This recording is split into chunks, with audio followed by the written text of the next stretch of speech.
But at any rate, today we're so excited to spend the next couple of hours with a great array of speakers to get to know more about Jack Graney, the baseball player, Jack Graney, the broadcaster, and arguably most important, Jack Graney, the person, Jack Graney, the family man. And so we are so happy to have all of you here today and sharing with us. We want this to be as inclusive an event as we can. And that means we would love to have you ask each of the speakers questions or make points. And there are two ways that you can do that. First of all, we ask that you all go on mute so we minimize the background noise where it might be. And if you would like to ask a speaker a question, please feel free to take yourself off mute. We would just ask two things of you. One, please give your first name so it's a little more of a personal exchange. And two, make your question or your comment as clear and as concise as you can so that we can get as many questions, comments addressed as possible. But for those of you who would prefer to use the chat box, that's there also, and we will be monitoring the chat box and make sure that the speakers do see and address those questions also. So with that, let's get started. And we've got many Curt Smiths with us today, but all kidding aside, I can't think of a better leadoff speaker for us today than the Curt Smith, who is on the faculty, of the Department of English at probably equally snowy Rochester, New York, at the University of Rochester. But for those of you who may not be as familiar with Curt as we are within SABR, few factoids, and we could spend the whole time talking about his CV, but we won't do that. He wrote speeches for President George H.W. Bush, AKA Bush 41. And the comment that I read about his speeches, quote unquote, they were the high point of the Bush familial eloquence. I thought that was really great. I had to practice saying that a couple of times last night. But getting a little bit closer to baseball, according to no less than the New York Times, Curt is, quote unquote, the leading voice of authority on baseball broadcasters. And someone we all know, regardless of whether we're baseball fans or not, Bob Costas said, quote unquote, Curt Smith stands up for the beauty of words. What a beautiful comment from such an important person in the broadcasting field. And certainly last but not least, but very important for today, he is a member of the Ford Frick Award Broadcast Committee. So he's got some of that proverbial insider's baseball knowledge that he will share with us. And so, Curt, I'd like to turn the baseball microphone over to you as our leadoff speaker, and have at it, and we'll enjoy whatever you are in a position to share with us. And welcome to our meeting today.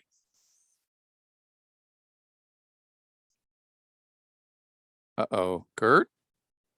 This is not good.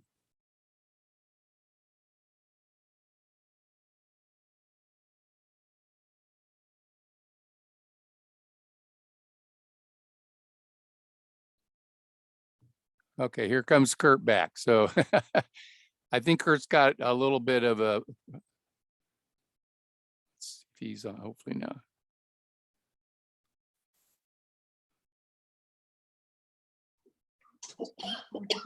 Okay, Curt, are you with us? I hope so.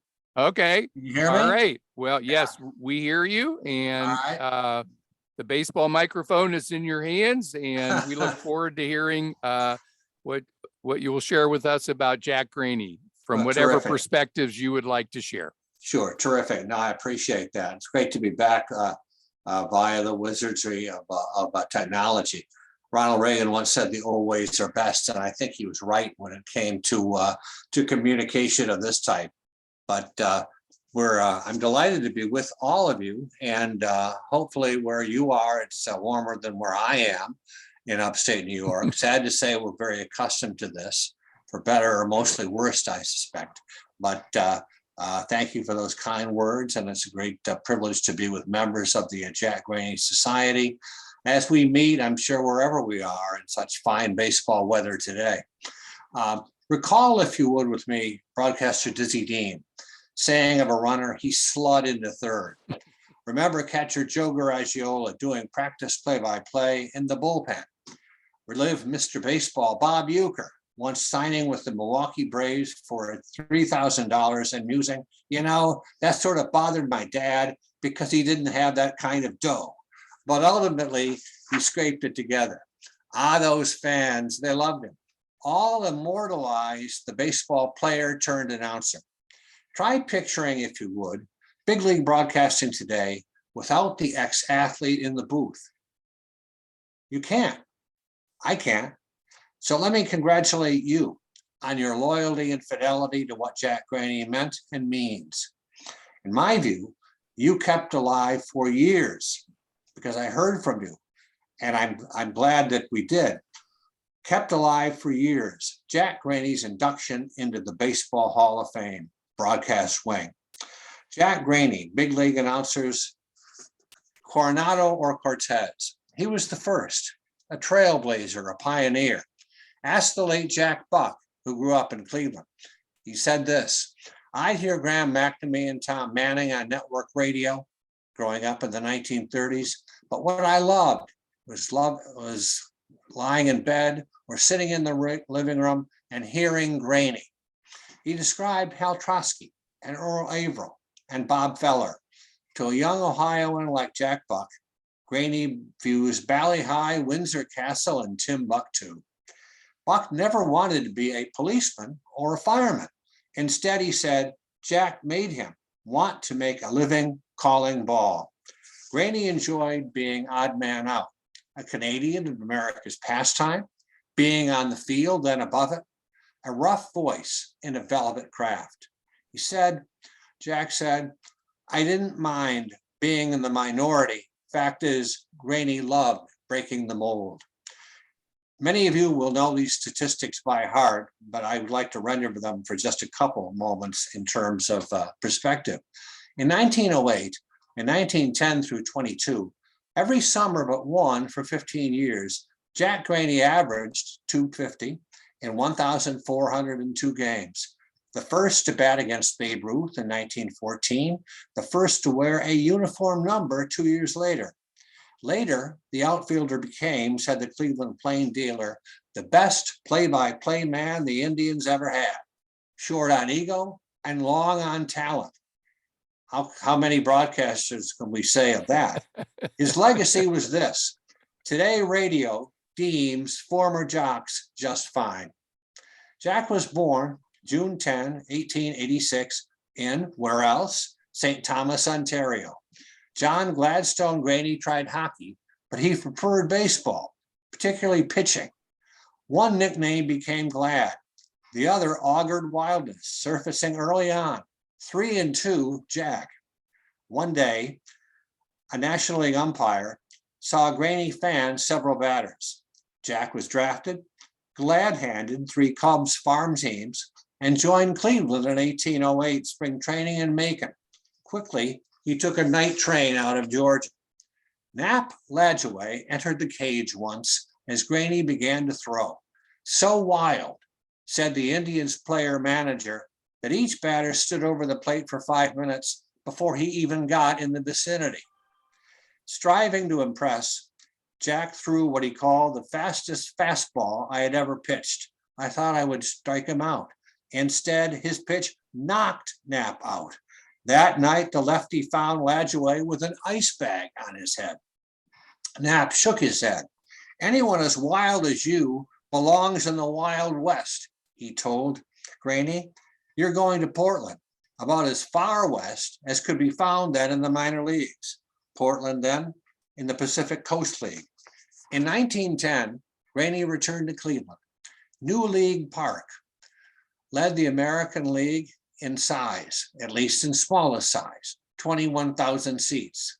It had the nearest fence of any junior circuit park, 290 feet, and the farthest turf, 505. On impulse, Lajoie gave Jack a bull terrier he named Larry. Not everyone liked me, Glad said, but they all liked him. Even then, man's best friend. At night, Larry relieved himself, found his way to the stairs or elevator, Jack said, and quote unquote, came to the right room. Some dog. Often he crossed Lake Erie to Ontario. put on shore from the trolley. The tribe mascot got on a trolley, rode to St. Thomas, and raced to the Graney home. In 1913, visiting the White House, Jack left him with a doorman. "Where's Larry?" said President Woodrow Wilson. "I've got to meet that remarkable dog." By now, 3-2 Jack meant a discerning eye. "I was told," he said, "to take 2 strikes for the team and 1 for me," averaging more than 100 walks per game per year. In 1919, Tris Speaker became player manager. A year later, as we know, all together now, the Indians won their first World Series. They got there, as you have, on faith. In August 1910, the Yankees' Carl Mays beaned Ray Chapman at their then home, the Polo Grounds. The ball broke the Cleveland shortstop's neck, fractured his skull, and rebounded to Mays on the fly. In the clubhouse, Jack tried to revive his roommate. "Give him a pencil, something to hold on to," he said, telling the doctors.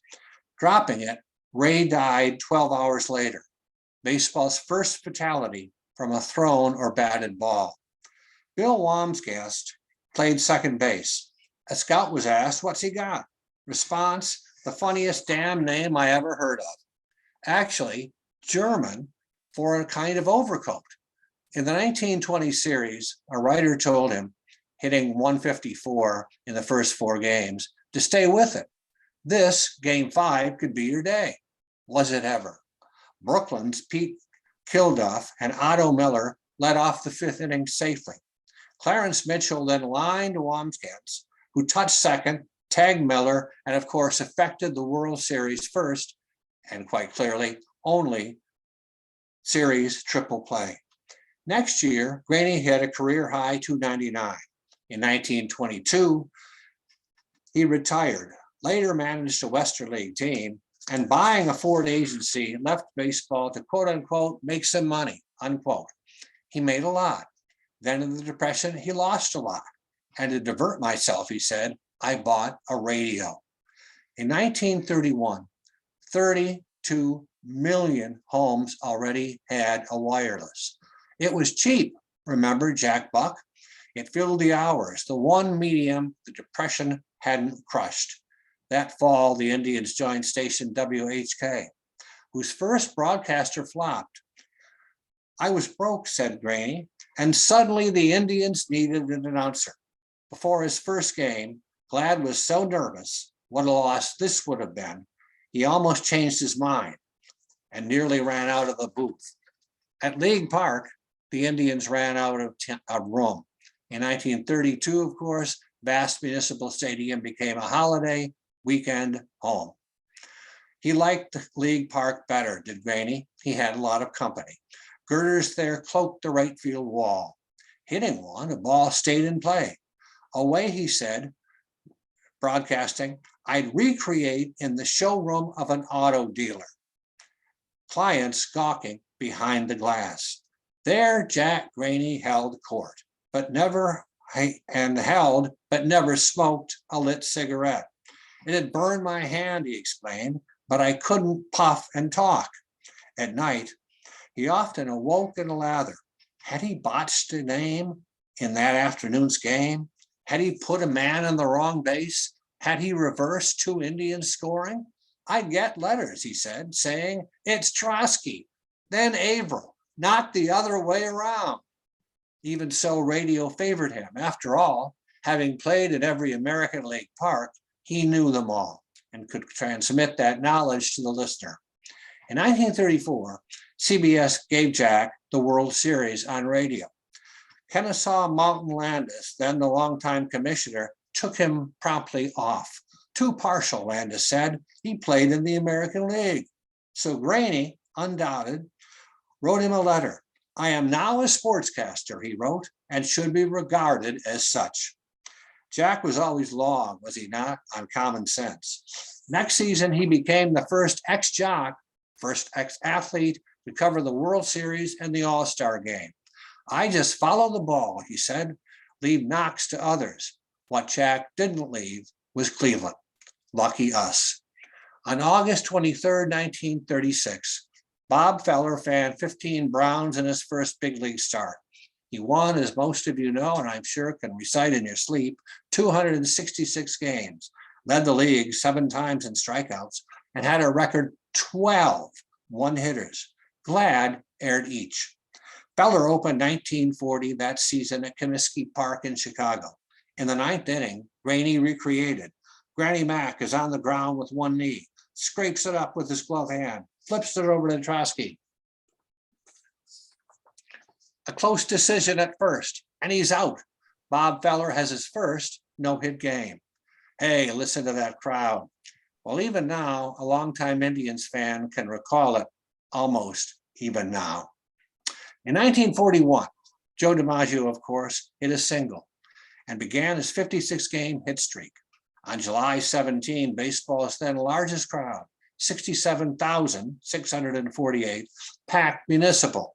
In the 8th, DiMaggio lashed Jim Bagley's 1-1 pitch. On the ground to shortstop, Jack said. Boudreau has it. Throw to second, on to first, double play. The streak may be over. Players soon streaked to war. After the war, Jack broadcast with Bud Richmond. Look out, Bud, Jack said, striking a desk to denote a foul. Whoa, that was a close one. Jack would say, when a hitter took a pitch, strike through the center. Or next, when a hitter smashed the ball, it's a high throw. Graney's was a high voice, but distinctive, said Jack Buck, in bobbed rhythm with their game. The Indians hadn't won at that point almost a World Series almost since World War I's battle at Verdun. Said Glad, I'm tired of having the patience of Job. I suspect an Indians fan could recite that rhythm. I know as a Red Sox fan, I grew up before the Sox became a dynasty, and I will tell you, there were years even Job would not have sufficed. Remember, a sportscaster said of post-World War II, there was almost no television, no air conditioning. So what did people do? They sat on porches and cooled off listening to the game. Buying the Tribe in 1946, Bill Vac closed league, too pygmy for what he had in mind. The 48ers, as we know, won the World Series in 1948. Jack wrongly thought that with our club, I'd see more. Famous last words. In the early 1950s, Luke Easter's dingers became, said Jack, bazooka shots. A pitcher threw a sad iron fastball. New flagship radio WERE tripled the Indians network. I grew up in upstate New York around Rochester, literally being able to hear Indians games during the day because in the 1950s and 60s and 70s, remote stations and small stations in remote New York, their station would reach Rochester, and I was able to follow the Indians at that time. And how's this for golden era oldies? From 1948 through 53, 6 glorious years. Glad worked with the great, luminescent Jimmy Dudley. Talk about your easy listening. Both of them as of this year in Cooperstown. Saying it's time, Jack then retired. The Indians honored him at Municipal Stadium in 1953. Feller spoke, and so did the speaker. Jack did TV, stayed with his wife, moved with his wife Pauline near their daughter in Missouri, and knocked baseball on the air. Jack said they don't give a complete description. Tell about the ball as it takes a roll through the infield. Years earlier, Jack Buck had fallen asleep to Graney. Glad now returned the favor, hearing Buck daily over KMOX St. Louis. In 1977, the Graneys feted their 61st wedding anniversary. I guarantee there are no parallels with Pauline, Jack quipped, or it wouldn't have lasted that long. Glad 91 lasted till April of 1978. 3 and 2 had run out the string. Full count and wonderfully full life. Thank you.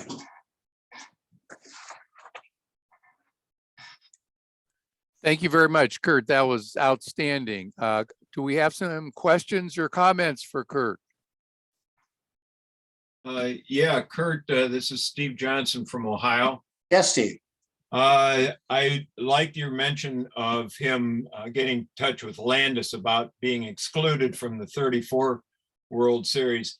There is a tape at the Baseball Hall of Fame of that 35 World Series, and you can hear Jack call his innings. They used to do 3, 3, and 3. Yes, right. And it's a remarkable tape. And to have that voice still available to us is Yeah. something we can cherish. How did you access the tape? I used to volunteer up there, and I asked around because Morris Eckhouse, who I think is with us today, sponsored this program. Mhm. So I was asked to speak at it about Right. that tape.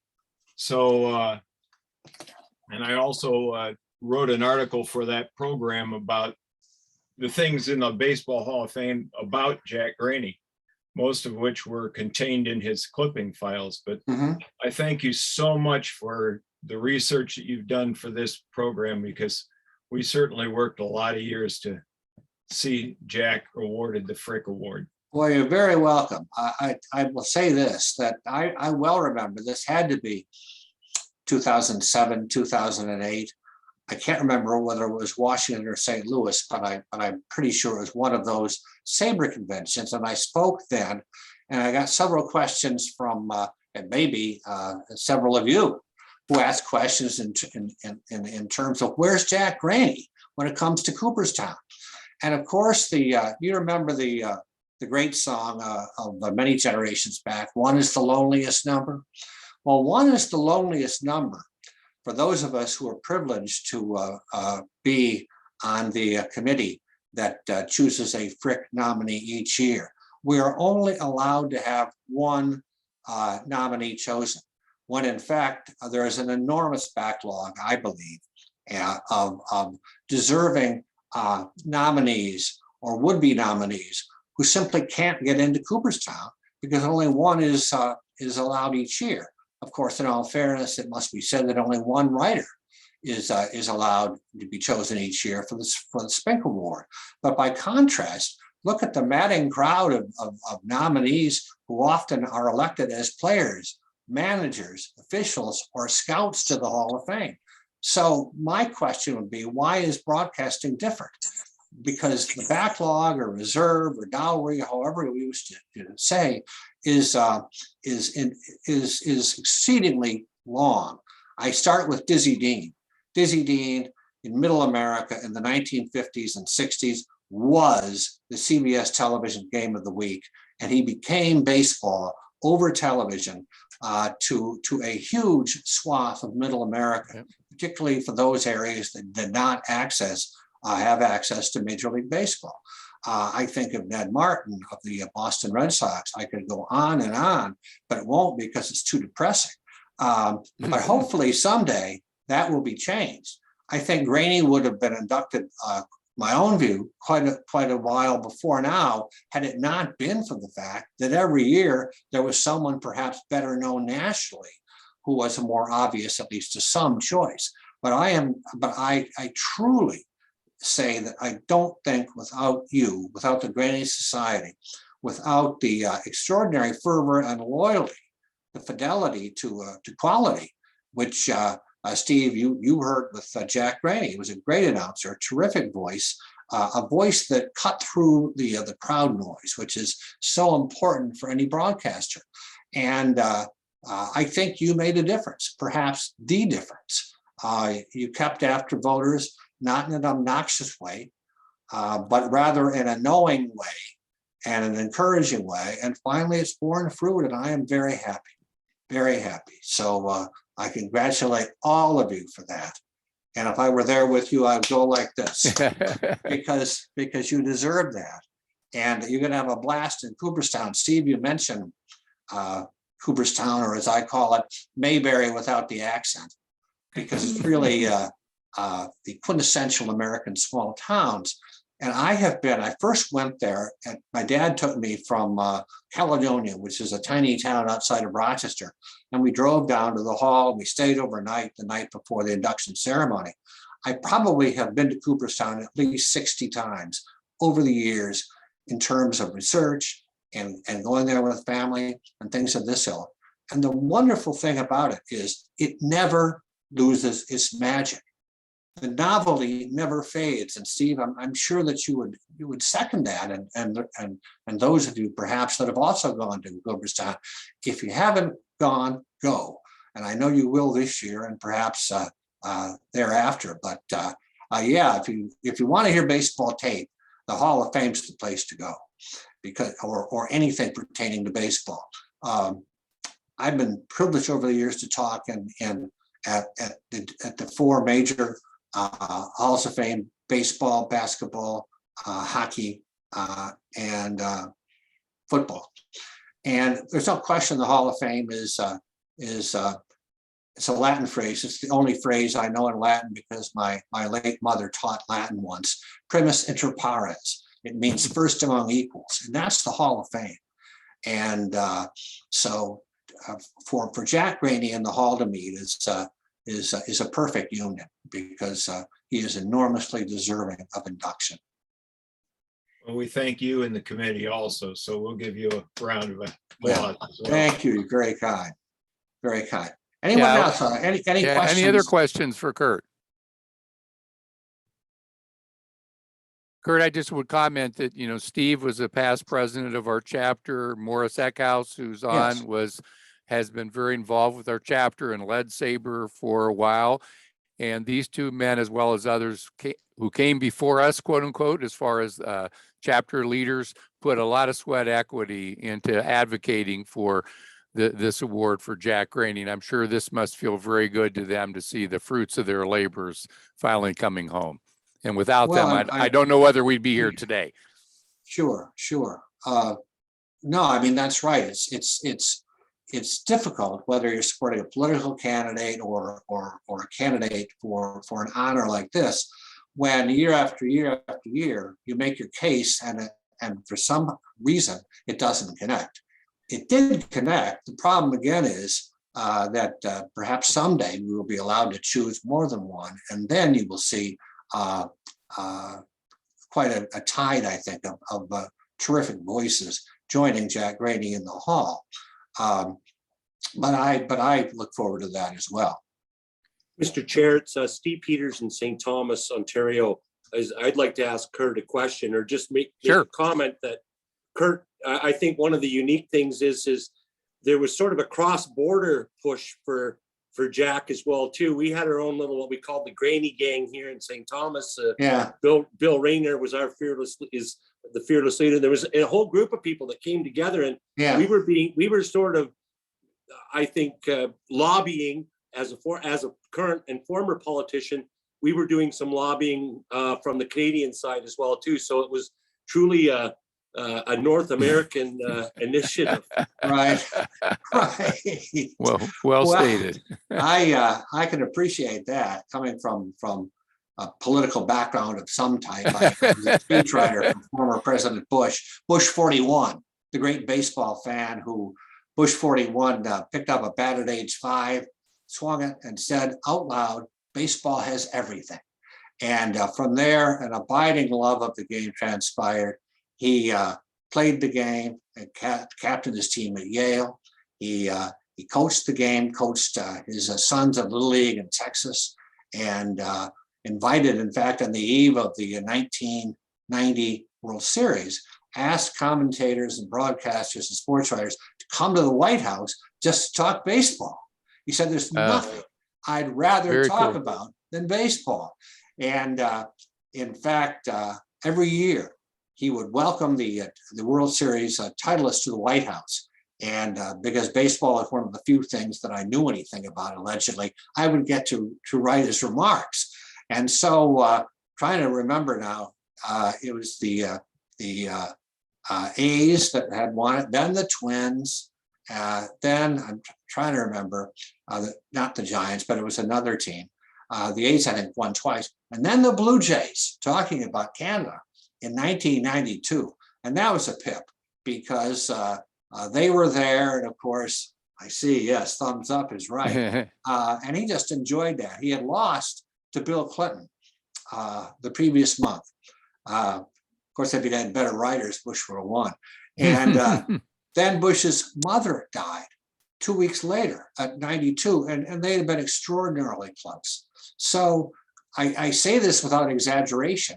In those very difficult months of November and December of 1992, inviting the World Series titleist was about the happiest thing that Bush did. It gave him great joy, and in fact, I don't know if you can notice in back, probably not, but there's a picture of Bush in 1991.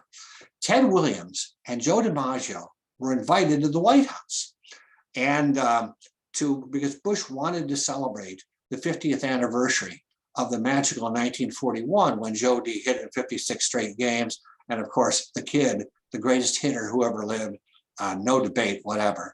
I think Ted Williams hit 406, and Williams and DiMaggio and Williams and Bush, pardon me, were particularly close.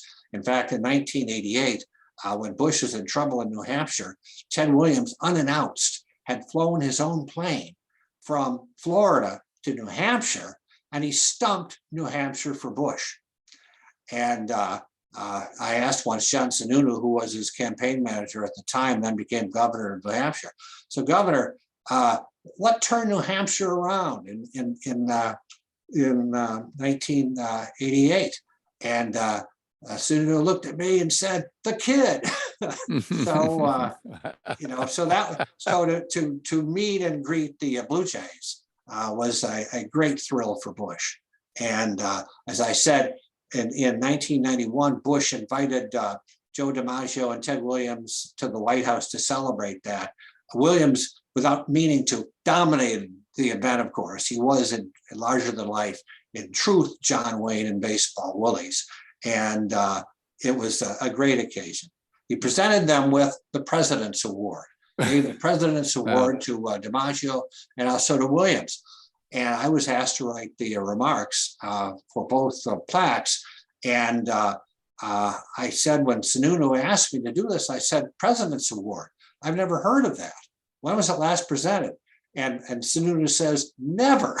It was the first time, and no one has done it since. So exclusive honor for the kid and for Joe D. Okay. Well, thank you, Curt.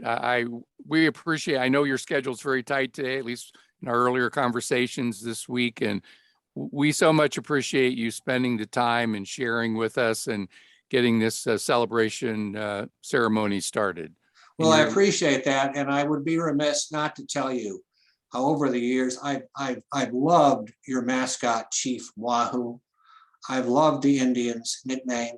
And I think it's a shame that certain people have decided for political reasons, in my view, to tamper with success and with your loyalty.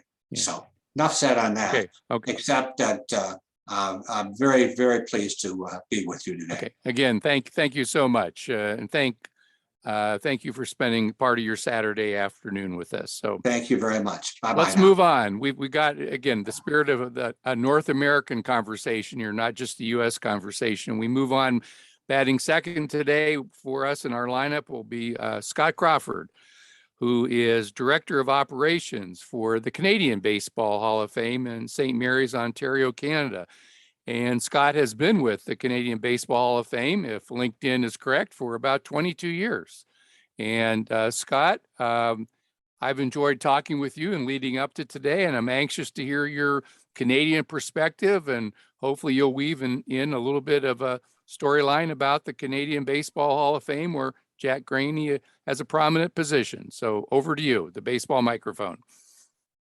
Perfect. Thank you very much. I'm sitting, your LinkedIn was correct. I've been here since January 2000. So I've had a great long run here, started as a volunteer back in 99. And so I've been here for a long time. I'm sitting right in the museum, right beside the Jack Graney Award that we present each year, as you can see over my shoulder here. Not a great picture of it, but maybe that will encourage you to come visit us in St. Mary's to get a better better picture of it. But that's the award we present every year to the media.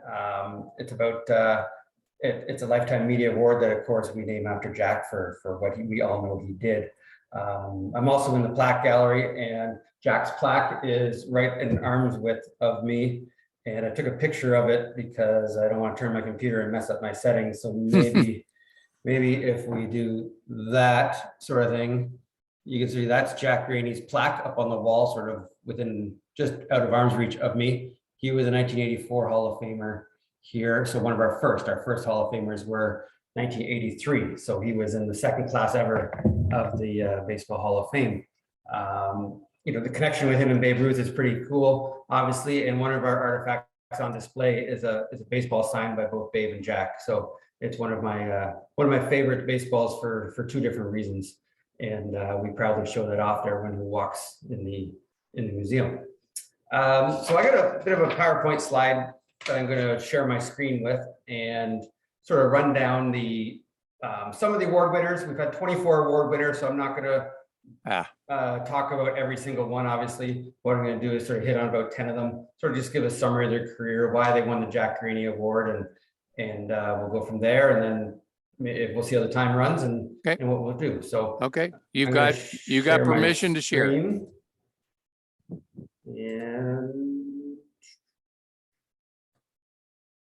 oh, that's my kids.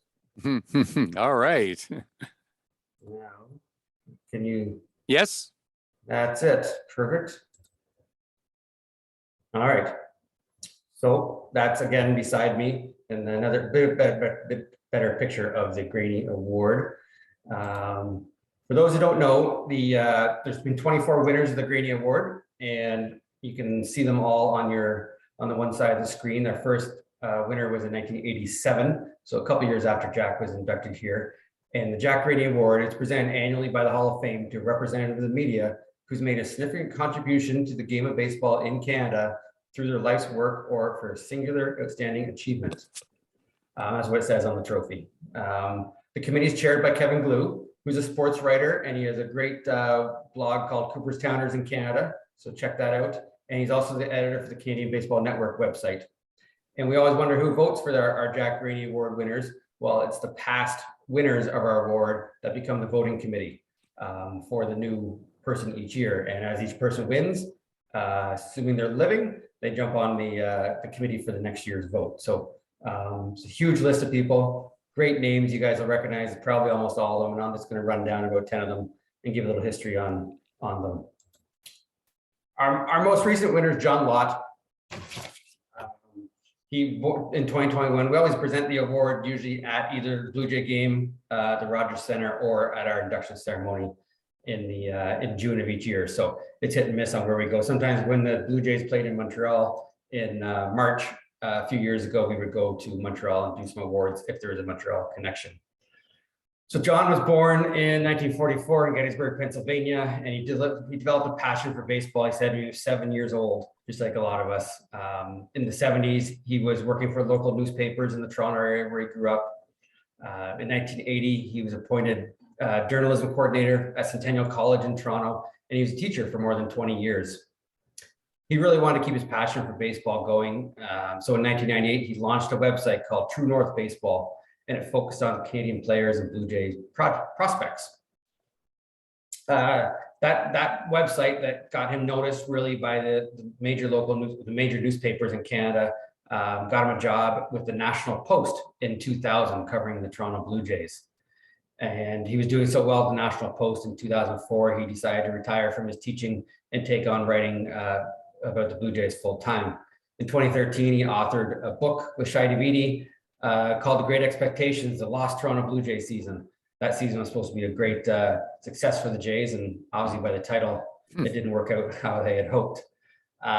In 2016, Lott, who is also a fantastic photographer, became the senior baseball writer for The Athletic Toronto, which is the major athletics all over the North America, but there's obviously a Toronto region too.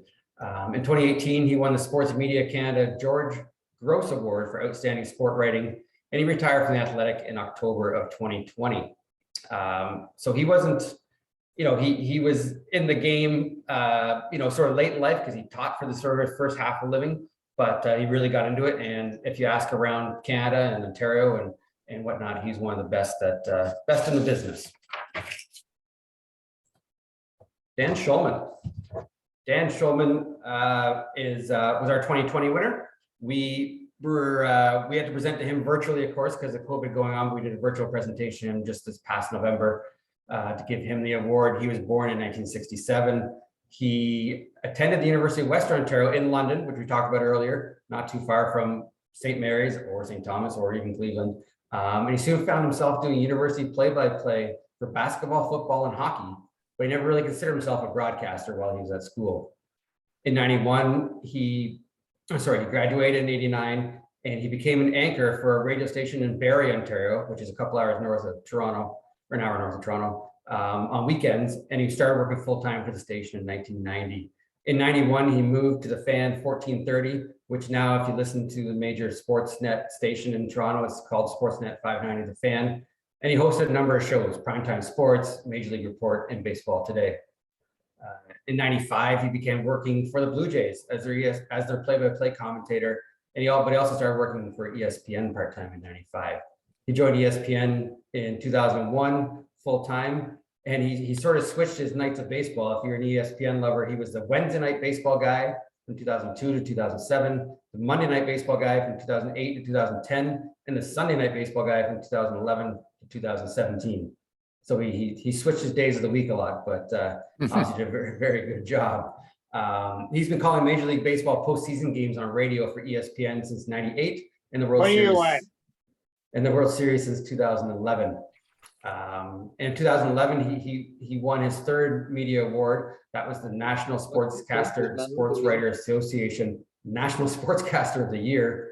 And then in 2000 and 2007, he also won the Sports Media Canada Broadcaster of the Year. So obviously he's been recognized 3 different times for his excellence.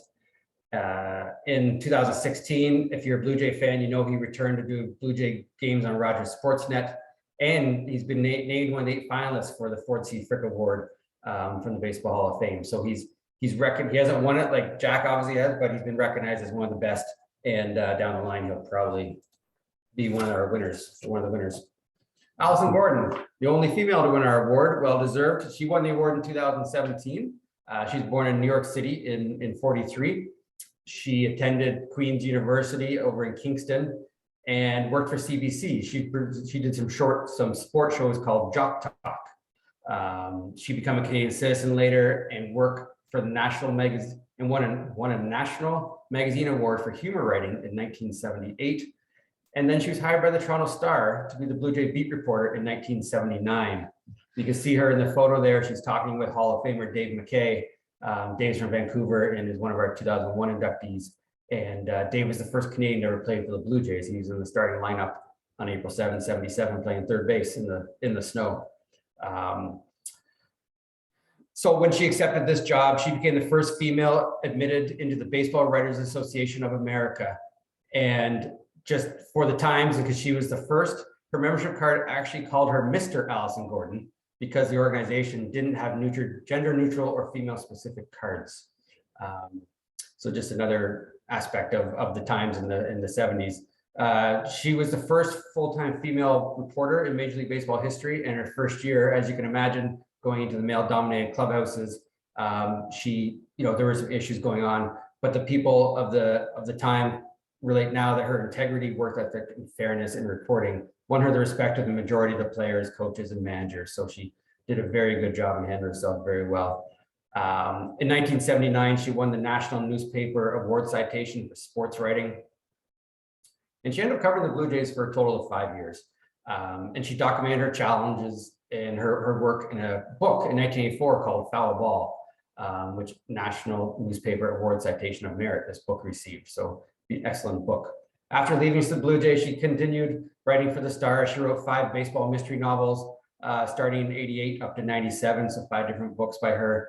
And then after her baseball writing times were over, she was president of the Crime Writers of Canada and North American vice president of the International Association of Crime Writers.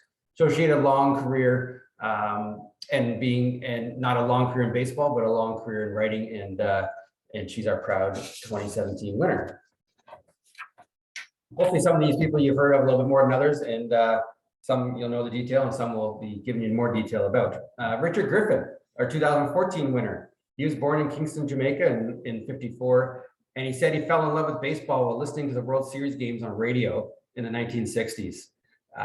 He got his first job with Major League Baseball was with the Expos when he was still a student at Concordia University in Montreal in 1973. He rose to become the Expos director of publications or publicity in 1978, and he garnered his reputation as one of the best workers in the business as reporters, players, and broadcasters. While with the Expos, he also volunteered for PR for the World Series and playoffs, and he's also an award winner as well as the Jack Graney Award. He won the Robert Official Award in 1992, and he's only one of 2 Canadians that ever win it. Howard Starkman won it in 95. This award's handed out to an individual who best exemplifies public relations excellence in Major League Baseball. So obviously a very big award to win. One of his other jobs was he became a radio broadcaster for the Expos too. From 85 to 94, he was in the booth doing the radio for the Expos games. After 94, he left the Expos and was hired by the Toronto Star to become their baseball columnist. And if you deal with the Blue Jays today, you know that in 2019, Richard switched over and now heads up the Blue Jays PR department. So he's gone from the Expos to media of the Expos, media, and then now back dealing with media with the Blue Jays. So a great long career for Richard. Jerry Howarth is our 2012 winner. That's myself dressed up a little nicer with my tie on the field, with Jerry's wife as well beside him. That's when we presented the award. Each award winner gets a silver engraved plate, like I have in my hand, to take home, and their name goes on the trophy that stays permanently on display right here, with their name on the plaque. It's always on display here in the museum. Jerry began broadcasting with the AAA Tacoma Twins in 74, and then did the AAA Salt Lake City Gulls in 76. It was with the Gulls he first applied for the Blue Jay job in 1977. But of course, the Blue Jays went on to hire Tom Cheek and Hall of Fame pitcher Early Wynn. But they liked Howarth. They told him to stay in touch. And oh, did I freeze? I think I froze. I think you're okay from our standpoint. Am I? Okay, I'm frozen on my end.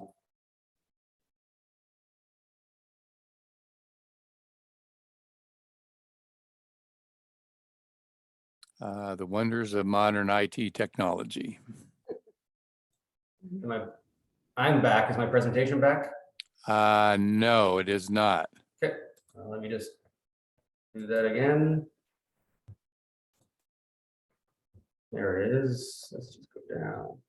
I think we had an internet blip at the Hall of Fame. It wasn't. Okay, back to Jerry. We're all here.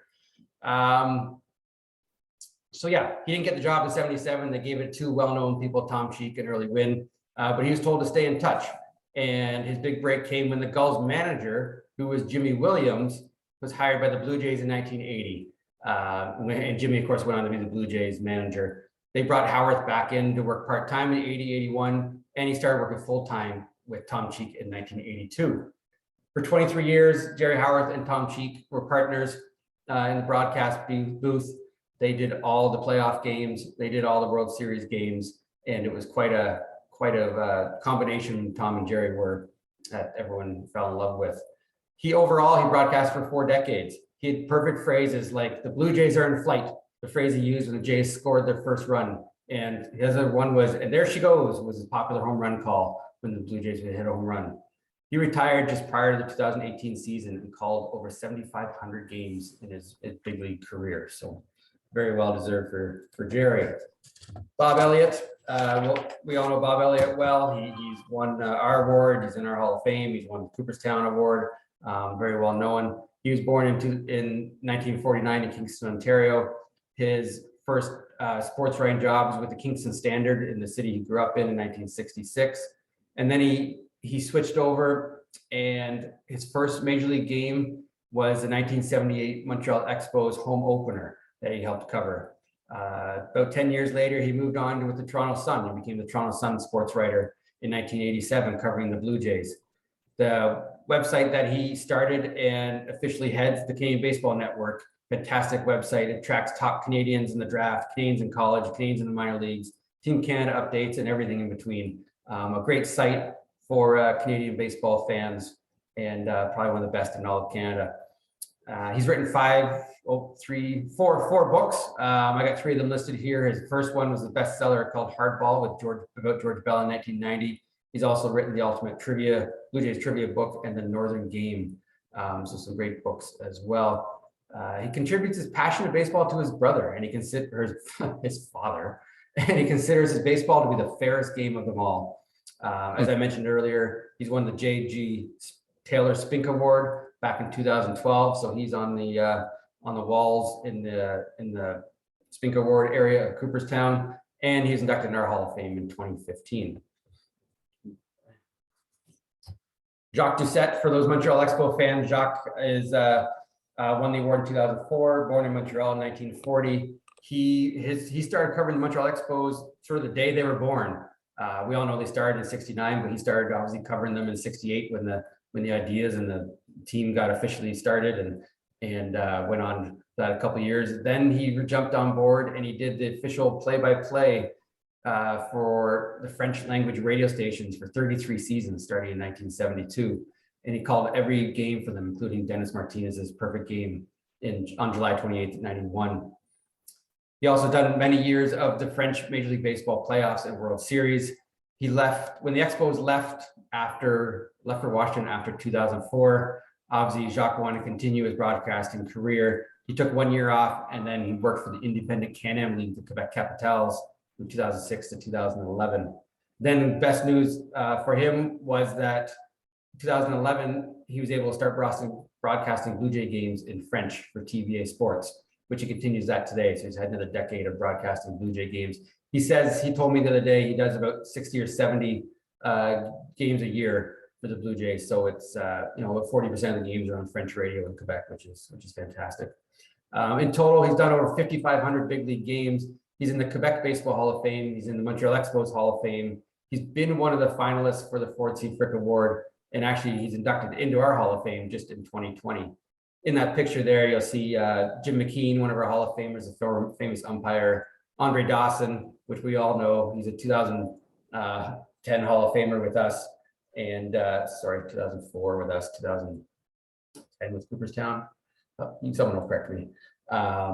Jacques Doucette in the middle, Mark Griffin, and then Tom Volk on the sides. Alan Simpson is my next one. 2003, Alan Simpson won the award. He was born in British Columbia in 1948, and you might recognize Alan as he's the fellow who started Baseball America. We've all read it. We've all loved it over the years. His motto was baseball news you can't find anywhere else. He was, before that got going, he was the general manager of Lethbridge Expos. He spent 3 summers with the Alaskan Gold Panners, and as he doubled as sports writer up there as well. He kind of felt that the sporting news was ignoring the growth of college baseball, and it reduced his coverage of minor league, winter league, and summer leagues in the draft, and he wanted to change that. He admits he had no publishing background, no money, and he didn't know many people in the baseball world, but he wanted to create a bi-weekly publication that covered every corner of the baseball industry. So he said he was the circulation manager, the advertising manager, the production manager, and he did it all in his house in Canada, of his garage.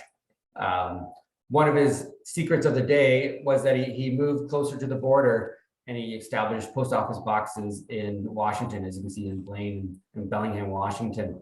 And his very famous quote is, "I had to do everything I could to give the readers the impression this was a US-based publication. Otherwise, it was akin to starting a hockey publication in the USA. It wouldn't have worked if the readers thought it was a Canadian product."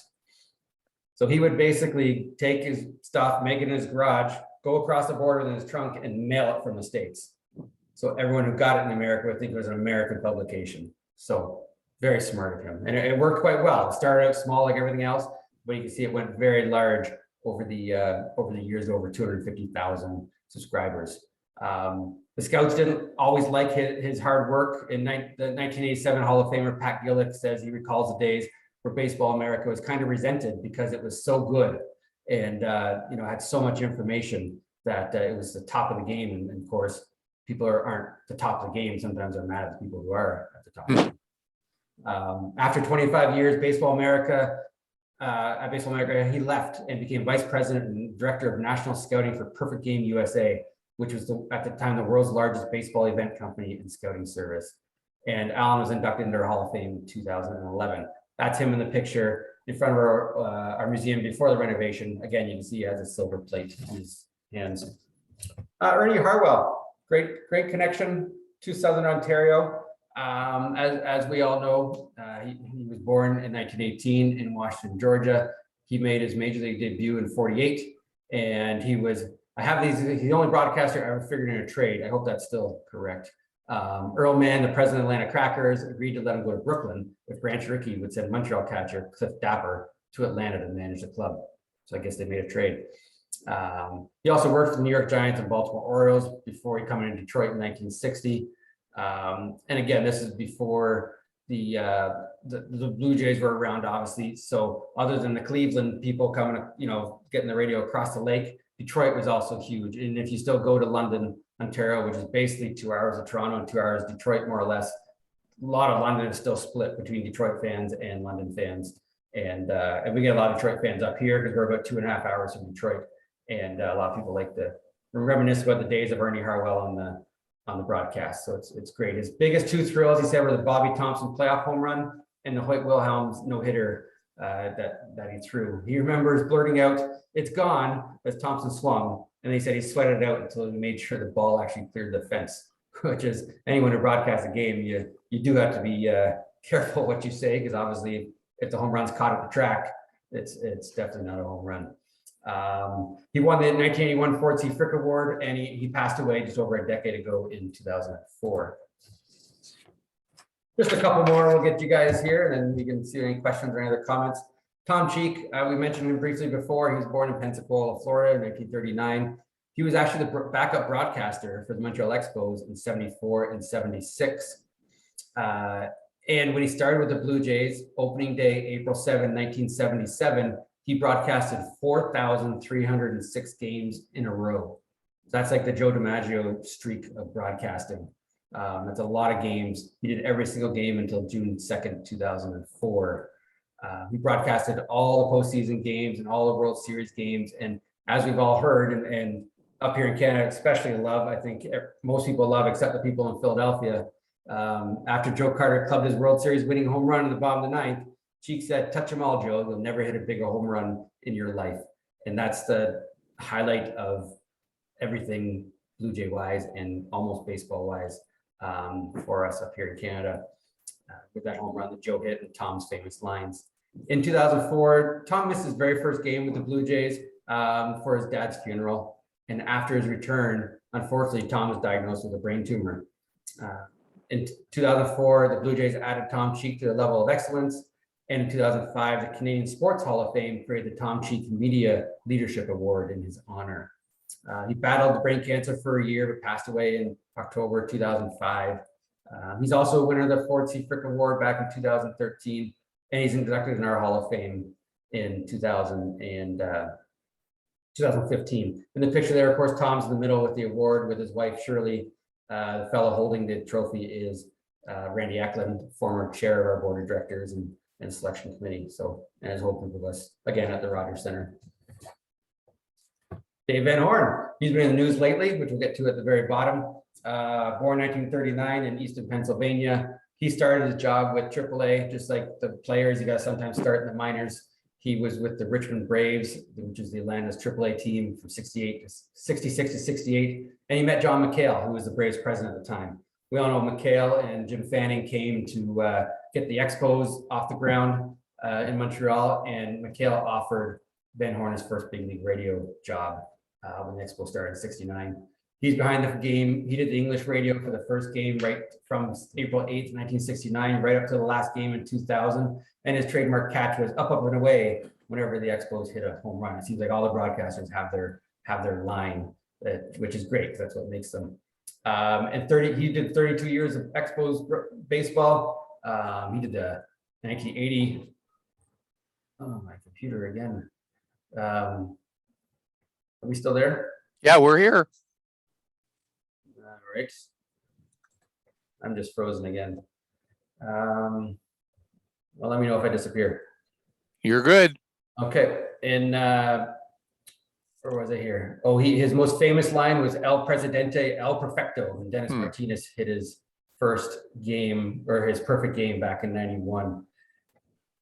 In 2001, Van Horn went off to the Marlins, and later he broadcast the 2003 World Series games as well with the Florida Marlins. And he was on hand to call the last ever Expo game on September 29th, 2004 for the Visitors Radio booth. He won the Ford C. Frick Award in 2011, and he was inducted in the Hall of Fame, our Hall of Fame, in 2014. And just this past month, he announced his retirement from Marlins broadcasting. All right, so weird that my video is frozen, but you guys can still see and hear me, so I'm gonna keep going. We've got about 4 minutes left. Yep, this is my last screen here. Neil McCarl, 1987. He was born in Oshawa. He started working at London Free Press, and then he was a longtime Toronto sports writer with the Toronto Star from 49 to 92. He was the chairman of the Toronto, Ontario Baseball Writers Association chapter. Even after retirement, he would still go down to Dunedin to watch the Blue Jays and, you know, give his official opinion without it being official anymore. Nothing in baseball he didn't like and do. He had a lot of perspective over all his years of watching not only Blue Jay baseball, obviously, but baseball in Toronto with the Toronto Maple Leafs baseball team.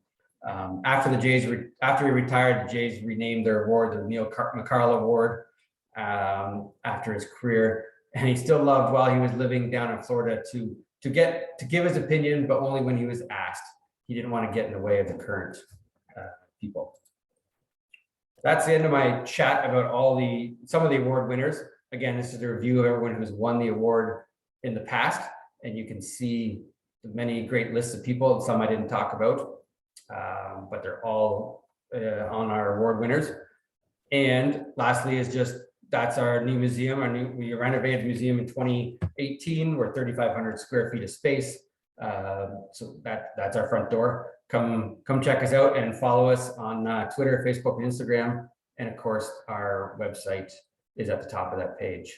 So all right, that's it. I'm gonna unstop sharing. And if you got any, there I'm back now. And if you got any questions or comments, let me know. And if Joe, we gotta move on, we'll move on. yeah, well, we got a couple of minutes to, if anybody have a question or comment they'd like to offer, Curt. We appreciate the Canadian perspective here and how many of your award winners are also Ford Frick Award winners. Very cool. Any questions, comments? Okay, well, thank you so much, Scott, for sharing your thoughts and with us today and being part of this celebration. We really appreciate it. Thank you so much. Thanks for having me on. Okay. Moving along, I'd like to ask Barbara Gregorich to come on board with us. And Barbara is a writer coming to us, I believe, from Chicago today. Is that correct? And probably, I think you're on mute. How's that? That's great. So just by way of very brief introduction, Barbara is a writer with some Ohio connections, a Bachelor in Arts from Kent State University. And I think she'll share a little bit of her connections with our chapter as she shares some of her thoughts with us. She has long, in her biography, said that as she was growing up, she wanted to be either one, a baseball player, or two, a writer. And it looked like those things have come together nicely for her. Case in point, her book, Women at Play, The Story of Women in Baseball, won the 1993 SABR Macmillan Award for Best Baseball Research, a very prestigious award. And certainly the book that's most aligned with our celebration today is her free verse nonfiction baseball work, Jack and Larry. So Barbara, welcome. Is there anything that you'd like to, as we get started here, and I'll toss some questions at you that you and I have already talked a little bit about, but anything you'd like to add about you that you might like to fill in some gaps that I missed? No, not really. I was born and raised in Northeastern Ohio, and my brother and I used to listen to Cleveland Indian games on the radio. I never thought I would be writing a book about Jack Graney, but you can ask me, as we discussed earlier, how that came to be. Every time I think of Jack and Larry, I do think of the Jack Graney chapter of SABR. Well, and I did not pay her or ask her to do that. So that gives you bonus points. So let's get started. Maybe you could, as you said, tell us a little bit about how you came to write this book. What was it that motivated you to write the book, Jack and Larry? It's very interesting to me that this is a book I did not want to write. Okay, and actually, Women at Play, which won the SABR Award, also was a book I did not want to write. And I think I should listen to what books I don't want to write and then go ahead and write them, since they do so well.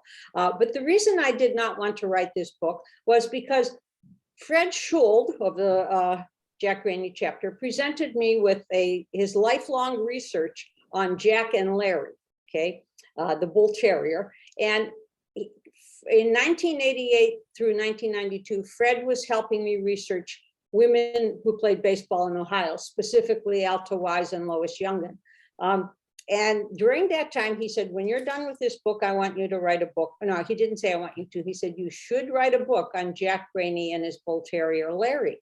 And so for 4 years, Fred and I went back and forth, and I kept saying, Fred, it's your research, you should write the book. And he said, no, I'm not the writer, you're the writer.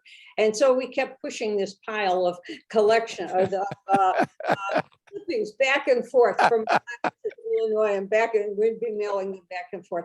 So finally, I decided, okay, I will make an attempt to write the book. And it proved to be something very difficult, because I couldn't get a handle on how the story should be told. My very first attempt, in discussion with Fred, was Fred, in the SABR directory, Fred defined himself as an expert on Larry, Jack Graney's bull terrier.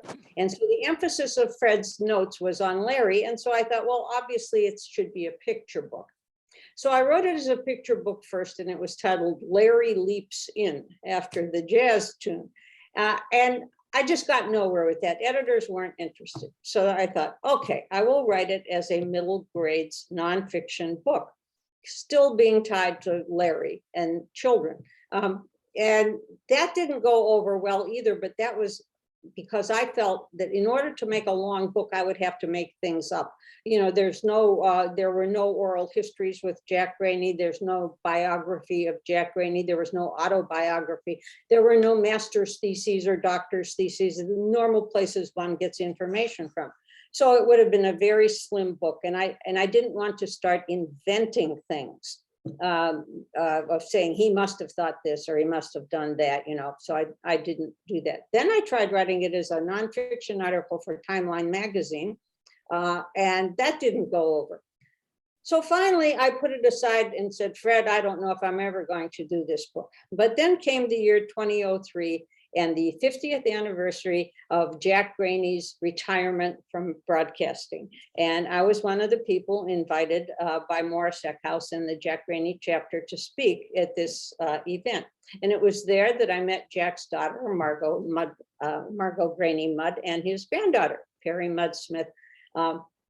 And really, I saw what kind of people they were. They were generous, intelligent, inquisitive, down to earth. And in looking at them, I thought, this is what Jack Graney must have been like. And I was kind of smitten, okay, because now I had a view of what Jack as a person was like, as well as all the notes that Fred had accumulated.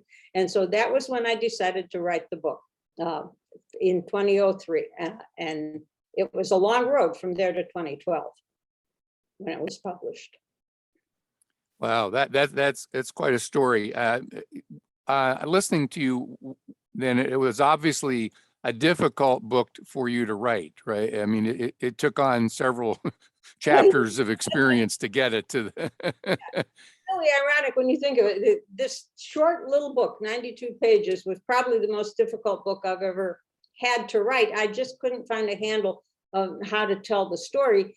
because it was based on those short clippings, the 50 words, 75 words.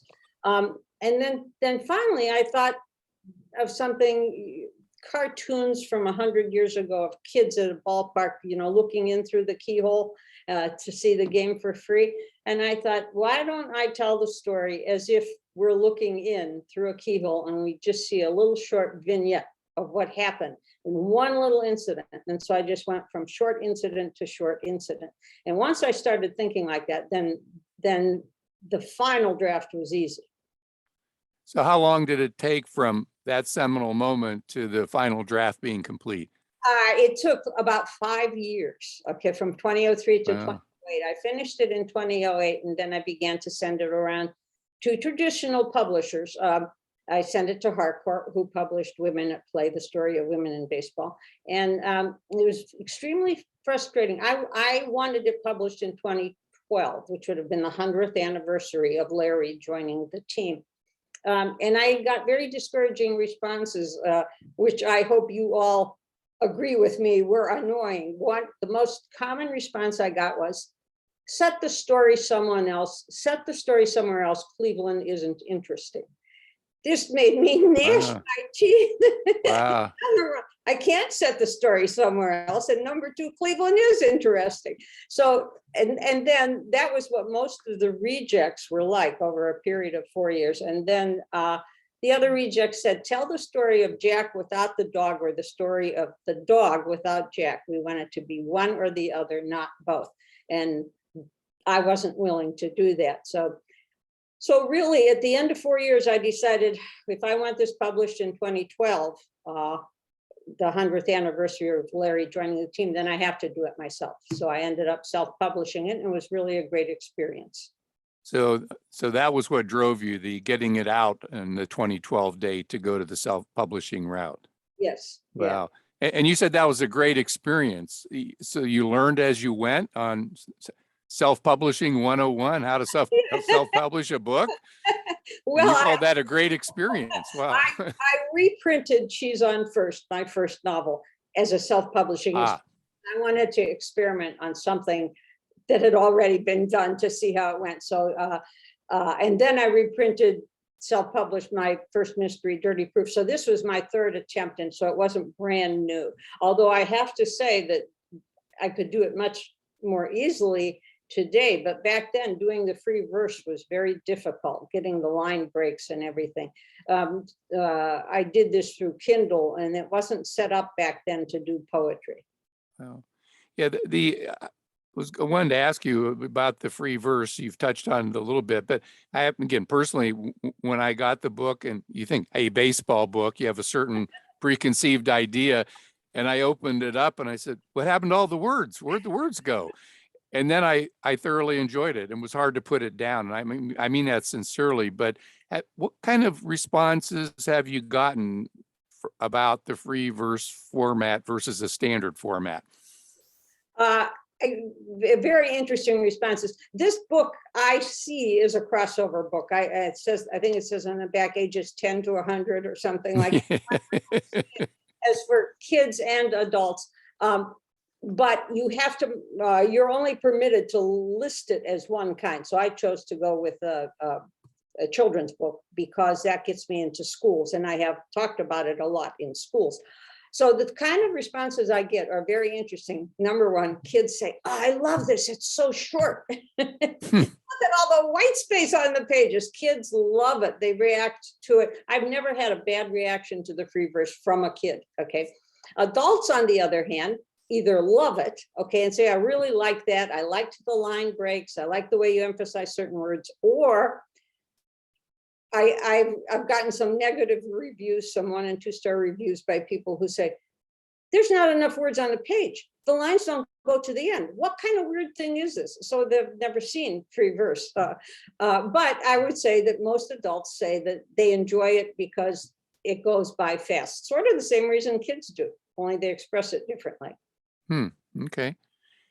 Have you gotten feelings or thoughts back from people who've read it that, hey, I learned a lot about some things about Jack Graney, free verse or not, that I really didn't appreciate or know or whatever? I mean, Yeah, I would say I get two kinds of responses. Since I live in Chicago, where, by the way, it's 9 degrees instead of your 10 degrees. Yeah, well,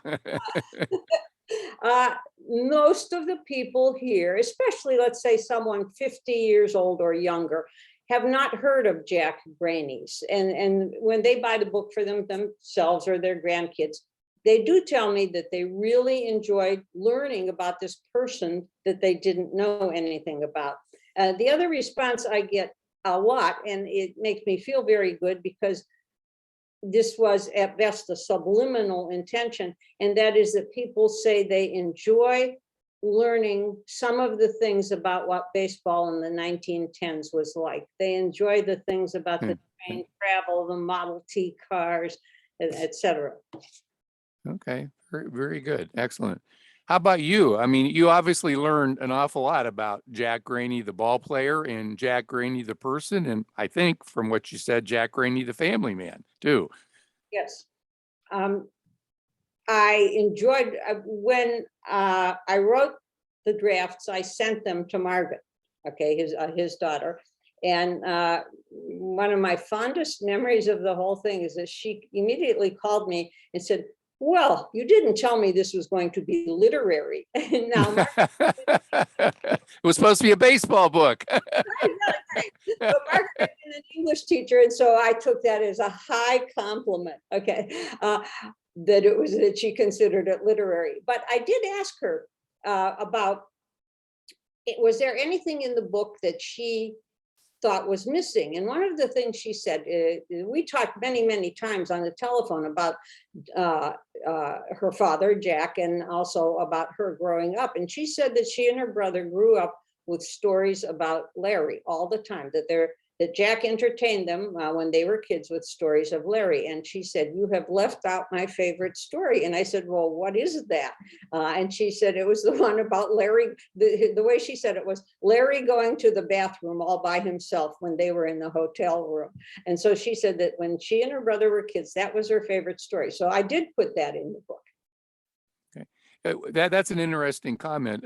Did you have to leave a lot of things out that you wanted to put in, but you were size constrained, number of words for the book? I didn't feel size constrained, and I did not leave things out that I wanted to put in, although I dearly wanted to put in that he won the Ford Frick Award. Now I'll have to go back. Yeah, I got to update it now. That's right, which is easy to do when you self-publish. But I did, as I think I mentioned to you in an earlier conversation, Joe, I did learn so many more interesting things about Jack after the book was published, because after it was published, I started a Jack and Larry Facebook page, and I felt I had to post information on that. And I didn't always want to be posting about the book, but I wanted to be posting about Jack himself or Larry or the two of them.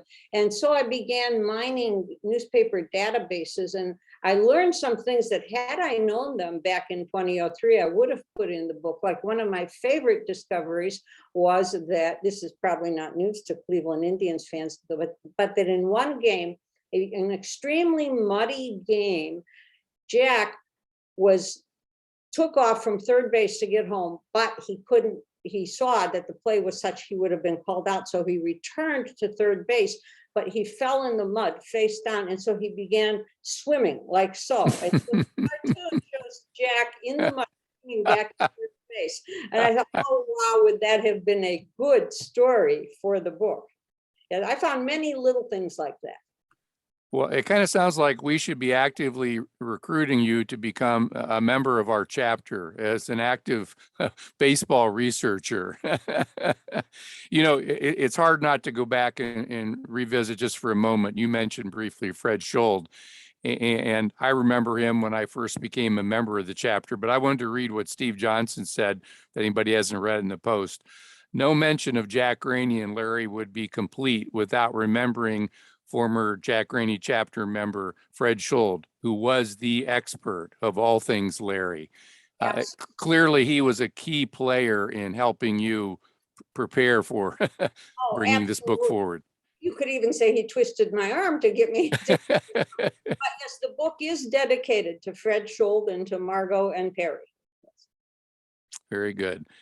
Well, you obviously, self-publishing gets you into the world of promoting your own book or promoting the book. Has that been an enjoyable experience? And if so, how? Or a frustrating experience or mixed bag or whatever? It's definitely a mixed bag. One of the wonderful things about promoting it was that I was invited to Canada, okay, and I autographed it during the Canadian Baseball Hall of Fame inductions. It was the year that Tim Raines was inducted. I remember that experience so well. And I sold out every book that I think I brought 100 books and I sold them all. That was fantastic. I got to talk to Canadian baseball fans. And I got to meet the Graney gang in St. Thomas and the Canadian Baseball Hall of Fame. It was just that, it was wonderful to go into Jack's home country and meet people who were big fans of him and knew far more about him than I did. That was just wonderful. And then the other really nice part of self-promoting it was that I started promoting it to school systems. And so I have been invited to speak about Jack and Larry to roughly grades 4 through 7 throughout the state of Illinois.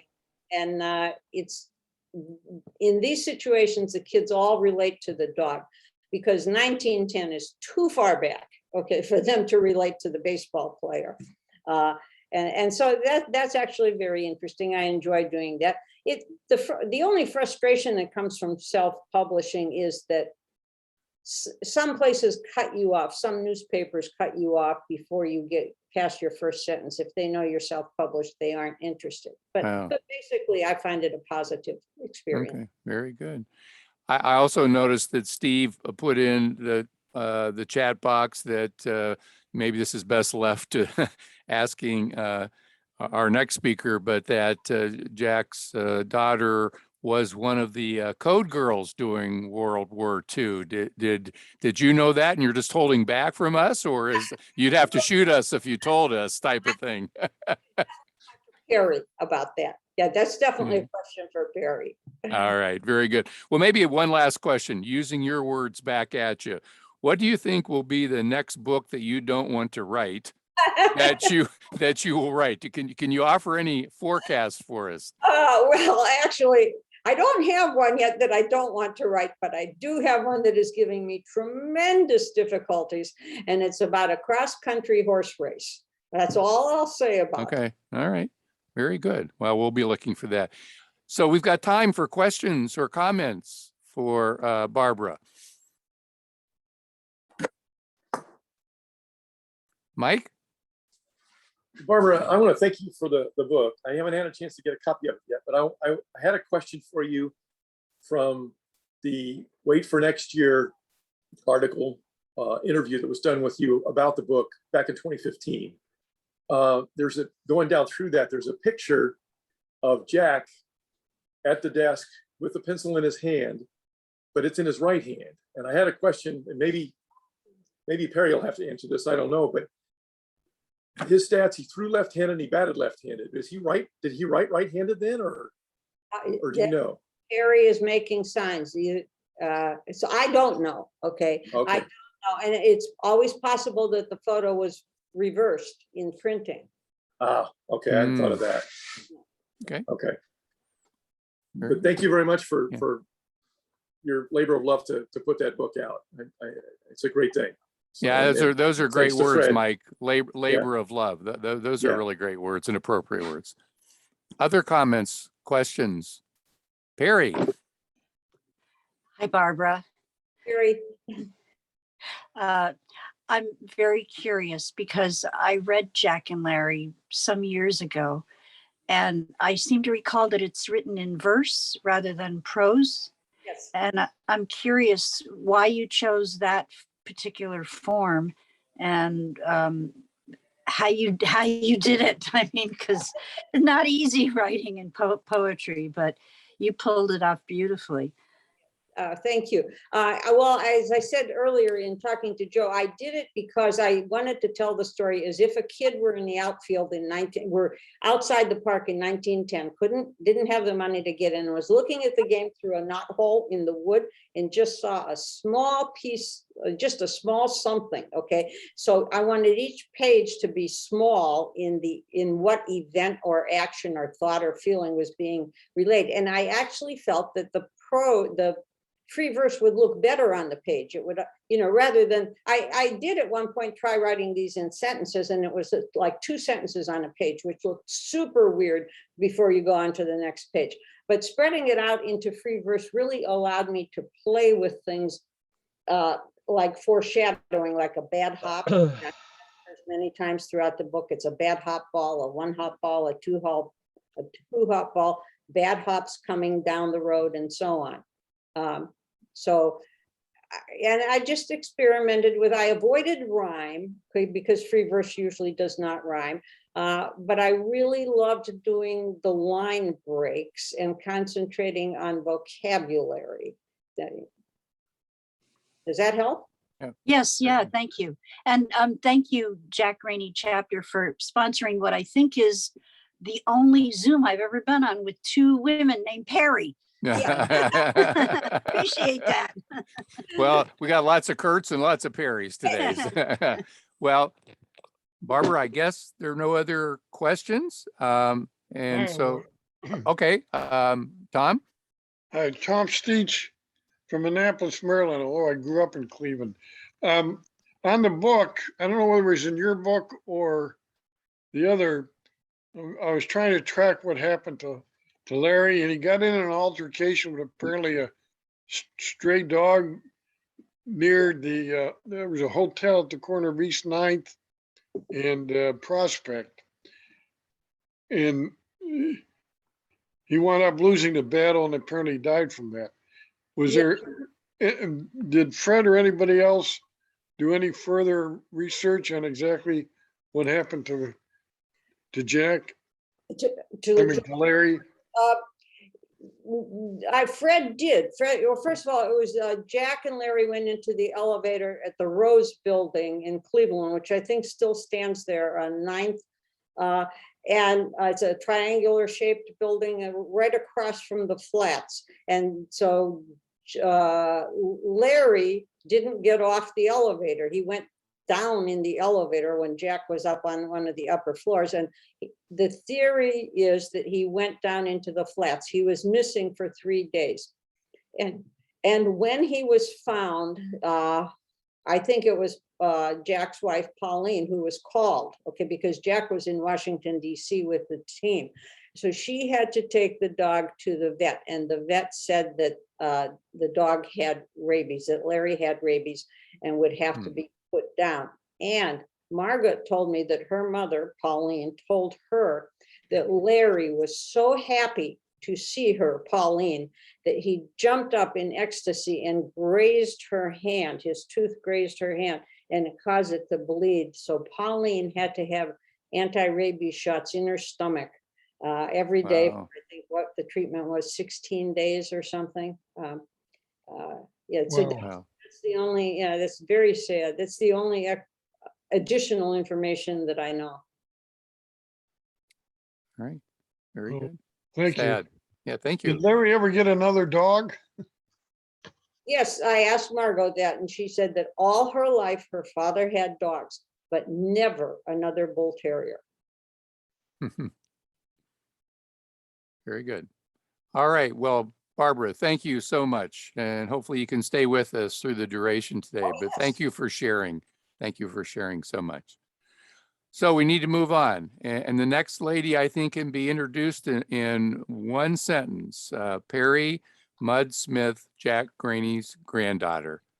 And we are so happy to have you here and your husband also, because he'll play a role, right, in what you're going to show us today. So Perry, thank you for coming on and spending some time with us today. And I'd be remiss if I didn't ask you, when you got the news late last year that your grandfather had finally been selected, long overdue, for this prestigious award, how did you all feel? Could you put it in words? Well, Joe, I want to say hi to everyone in Cleveland and people from the chapter. I remember meeting quite a few of you at that Graney Day, Stephen and Morris and all the people who were involved putting that together. It was a wonderful day. We were so thrilled. And as you know, Jack was nominated 6 years ago. And back in that day, I'm sure many of you voted online. They had online voting for the public. And everyone we knew all over the country, in Canada, friends in the UK, Australia, we had coworkers, family members, we had everyone voting online. And we were so excited at that point. And of course, he didn't win. And then 3 years ago, he was nominated again. And so we got our hopes up, and it was not meant to be 3 years ago. So this time we said, well, if it happens, that will be great. But I'm sure there are a lot of other worthy candidates. And so when the news came through, it was the first person I called was Barbara. not even our kids. I called Barbara because she's like one of the family, and she knows more about Jack, I think, than even the family members do. So it was a real thrill. So before you, I know you have some questions for me, but before we get into that, if anybody who's watching today is planning to come to Cooperstown, I would like to invite you to come and have lunch with us. The family's going to have a luncheon in Cooperstown, and we hope to see some of you there. And get in touch with Joe or with David, and then I'll get your name so that we can all get together. We can all celebrate together because you guys have made it happen. Well, we're quite happy to take on that responsibility. So anybody who wants the information, please email me or Dave Bodemer. So Barry, could you tell us a little bit about your relationship to your grandfather? And I know that's an open-ended question, but I think from what you've been kind enough to share with me in advance of today, there's a real interesting story and multidimensional story to be told there. Could you briefly share that, how you would characterize that relationship with him? Well, just a couple of things to start off with. To me, as when he retired to our little town in Bowling Green, Missouri, he was just my grandfather. And I had no idea that in some circles he was pretty famous, but he was just a great grandfather, and we were very close. My mom was his only surviving child. I'm an only child, and my father got along with my grandmother. He just thought she was the best mother-in-law. So we were really close. My grandfather and I sat together every Sunday in the same pew at the Catholic Church while my father was ushering. And my mom and my grandmother were in the Presbyterian Church at the same time. So we were quite close in that way. And one of the things I remember about him was that he was always telling jokes. He had that Irish sense of humor. But to me, they were really corny jokes. And I never found them very funny. And little did I know that back in Cleveland, he was much in demand for a banquet speaker. He probably told those same corny jokes, and he probably got a good laugh. But he didn't get a laugh out of me. It was like an eye roll.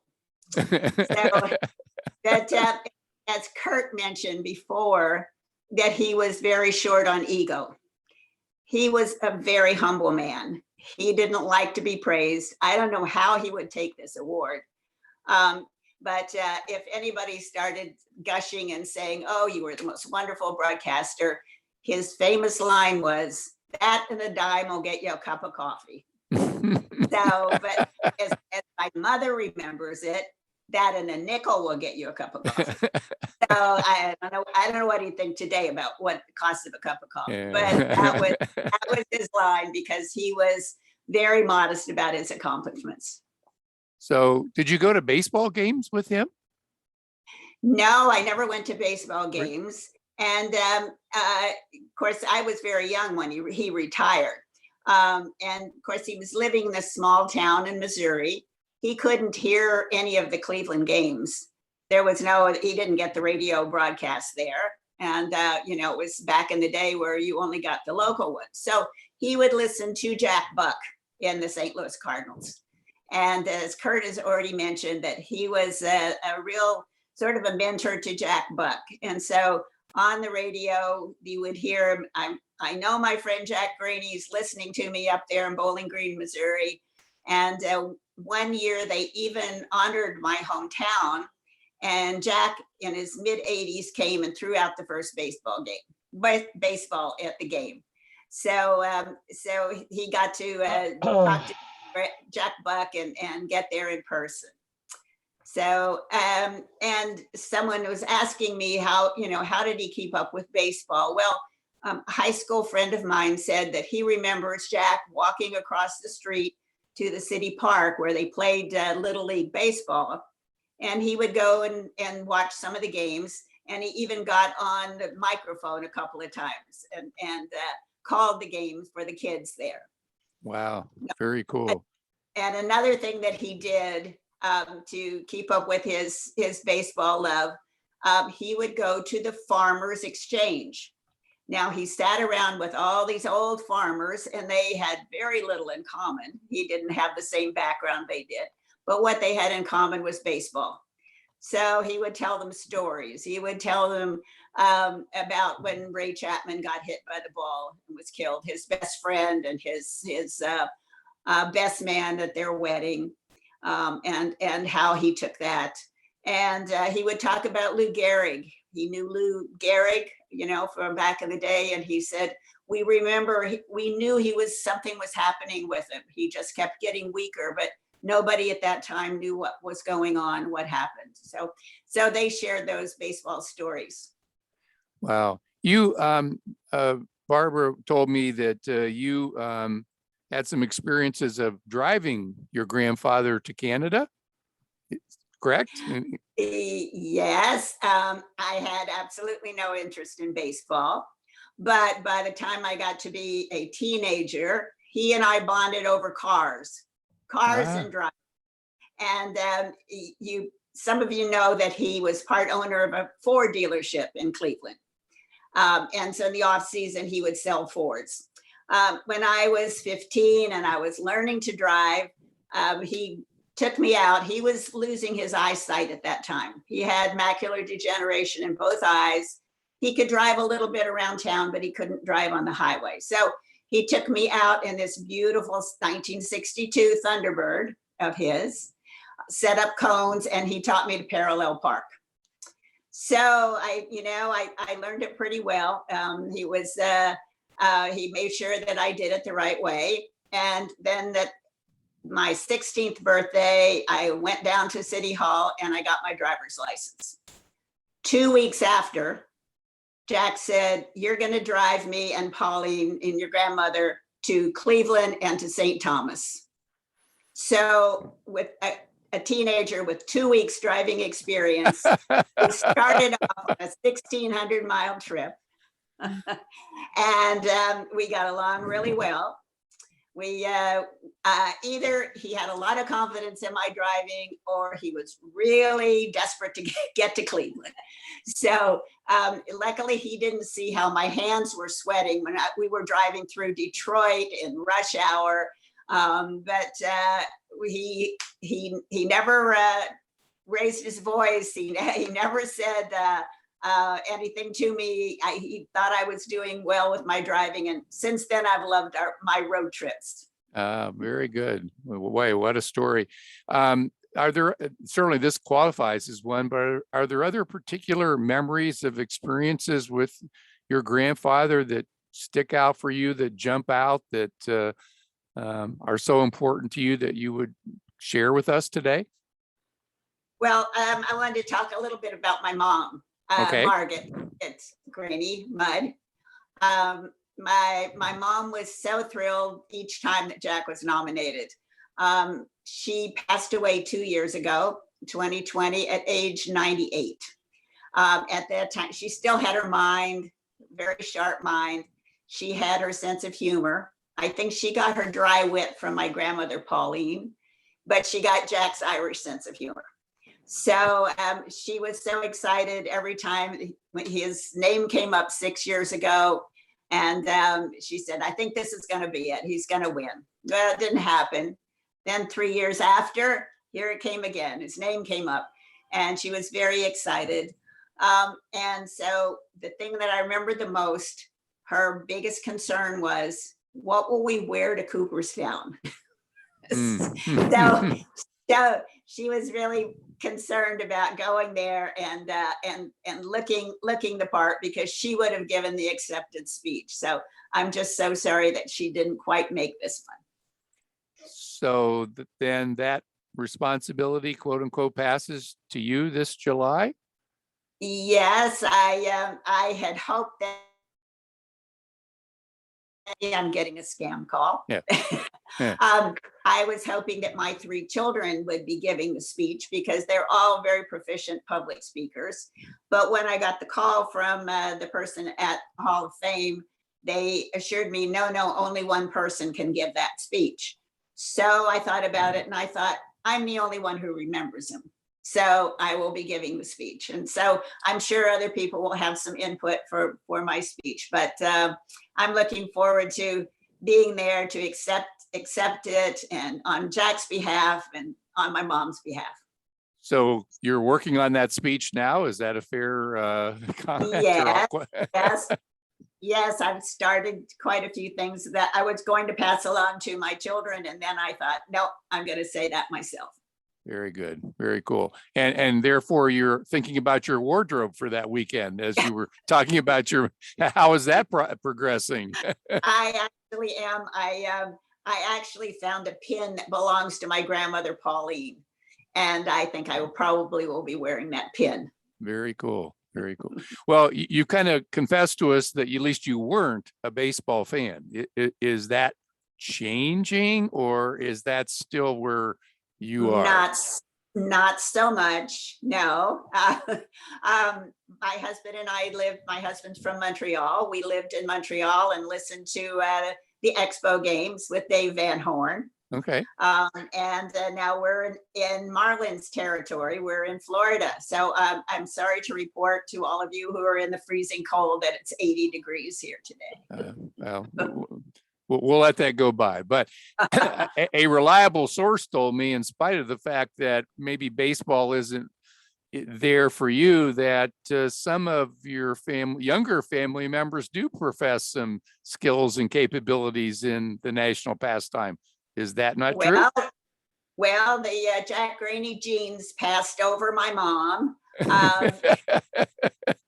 Actually, her brother John, who was killed, tragically killed, was a long distance swimmer. He would swim out into Lake Erie. My mom said you couldn't even see him. He went so far, but he was never a baseball player, never. And then our 3 children are runners, and so they weren't into team sports, but they still run.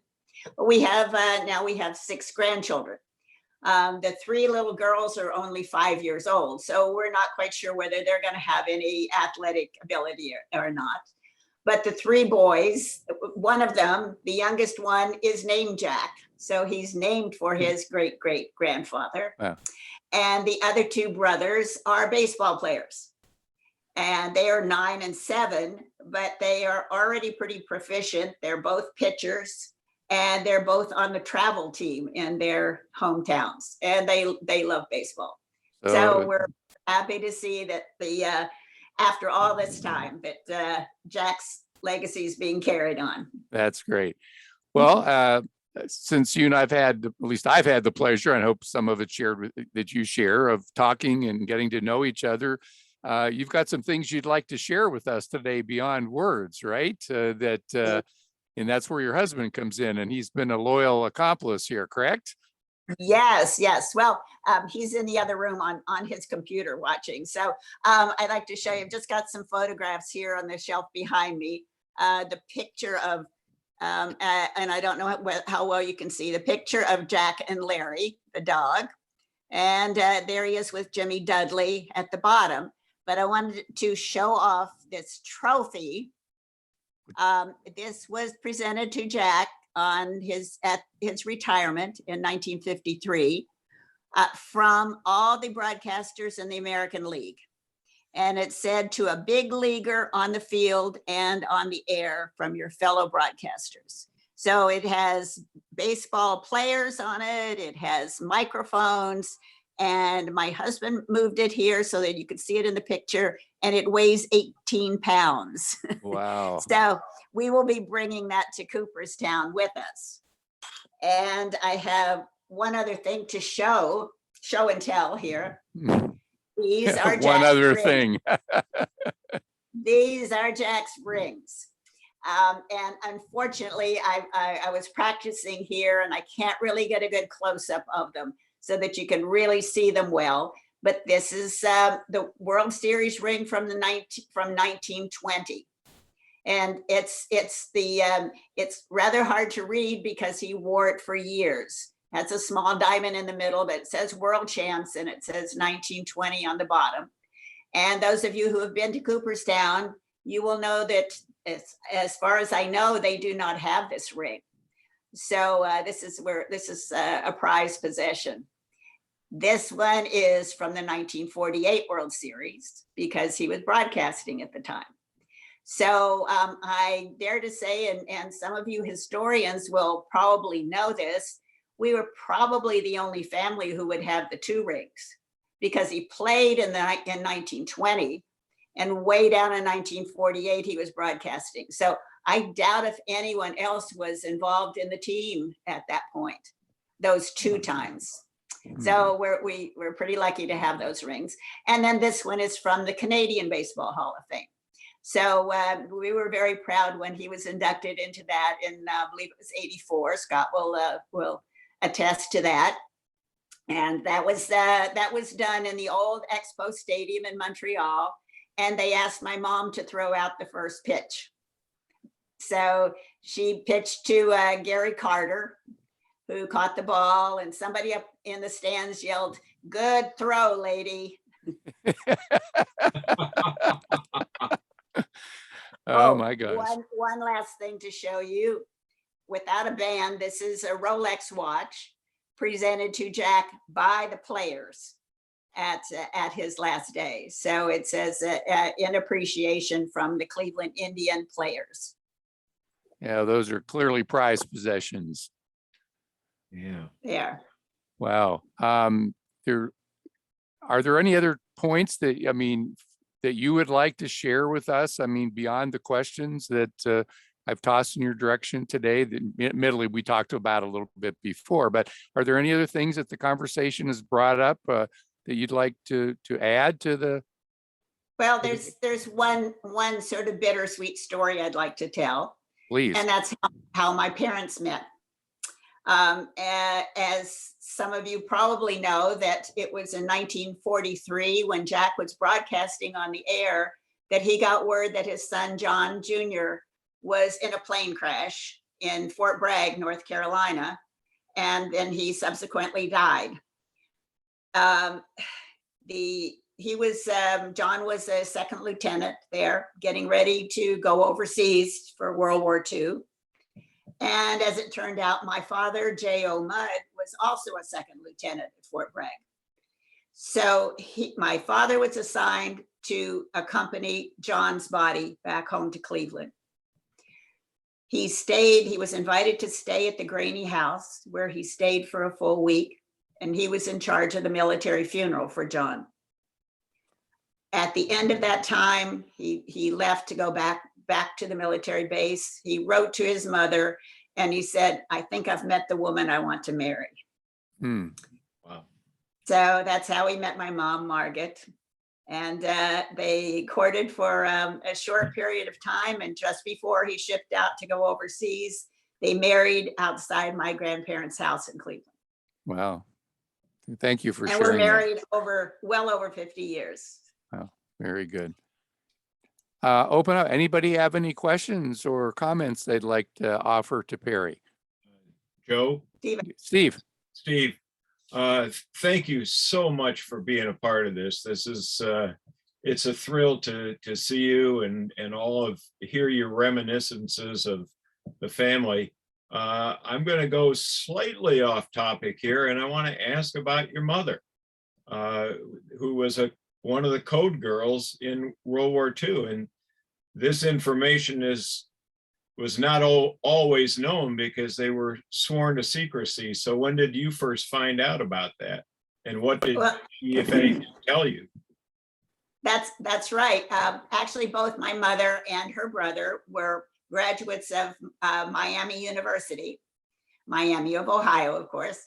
And after she graduated, she was recruited for a job, and she wasn't even sure what it was. They came on campus and she was a language major. Now, these days, they probably would take math majors, but in those days, they were looking for people who were proficient in languages. And so she was invited to go to Washington, and she had a choice of either going as a civilian or going into the Navy. And so she knew if she went in the Navy, she'd have to go to boot camp, and there was no way she was going to do that. So she elected to take the civilian route, and she was sent to Washington, D.C., where she was not even allowed to tell her roommates in the house that she stayed in what her job was. They may have been doing the same kind of work, but they were not allowed to talk about it. They were sworn to secrecy. So she was working on the Japanese shipping code, trying to find patterns and working as a code girl, a cryptographer is the proper word. And at the end of the time when she was ready to leave and go back to work in Cleveland until my father came home from the Army, she was sworn to secrecy. She would, if she disclosed any of that, it was a $10,000 fine, which in those days was a heck of a lot of money, or 10 years in prison. So she never talked about it while I was growing up. It was kind of, it was a little bit mentioned by the family, but I didn't know any details. She didn't realize that in 1973, all of that information was no longer classified. She could have talked about it, but it was only when there was a book that came out called The Code Girls that she said, hey, I did that. Wow. And started talking about her experiences.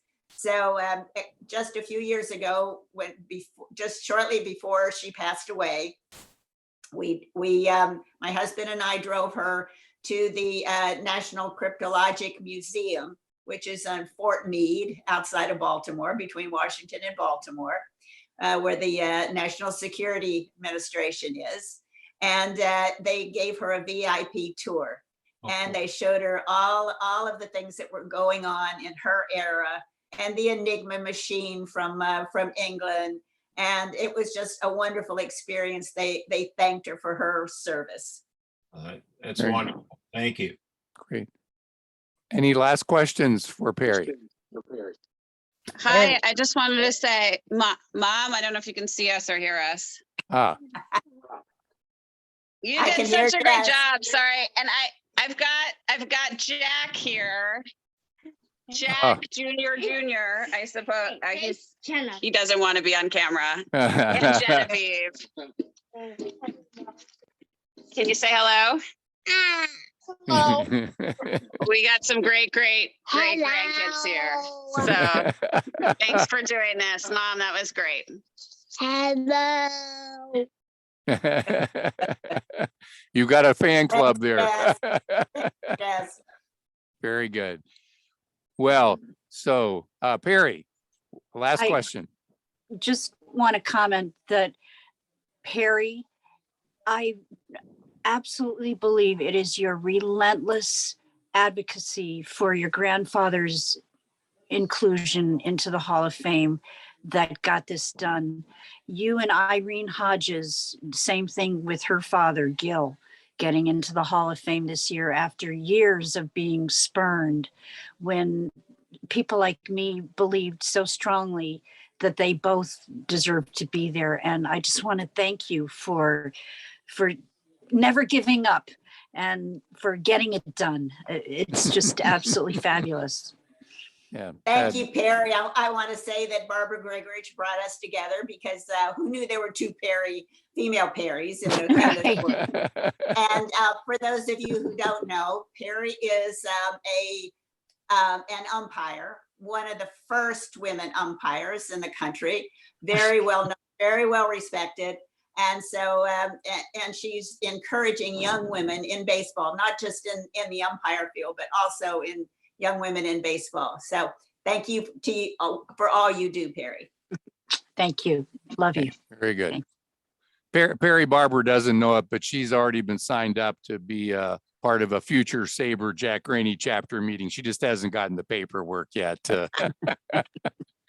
So, well, thank you very, very much. That was great. And thank you for sharing your stories. Thank you for sharing your hardware. And we really appreciate you being with us. This is making this very special. And so we have one last speaker. Our closer today is the Indian, did it. I was trying not to do that.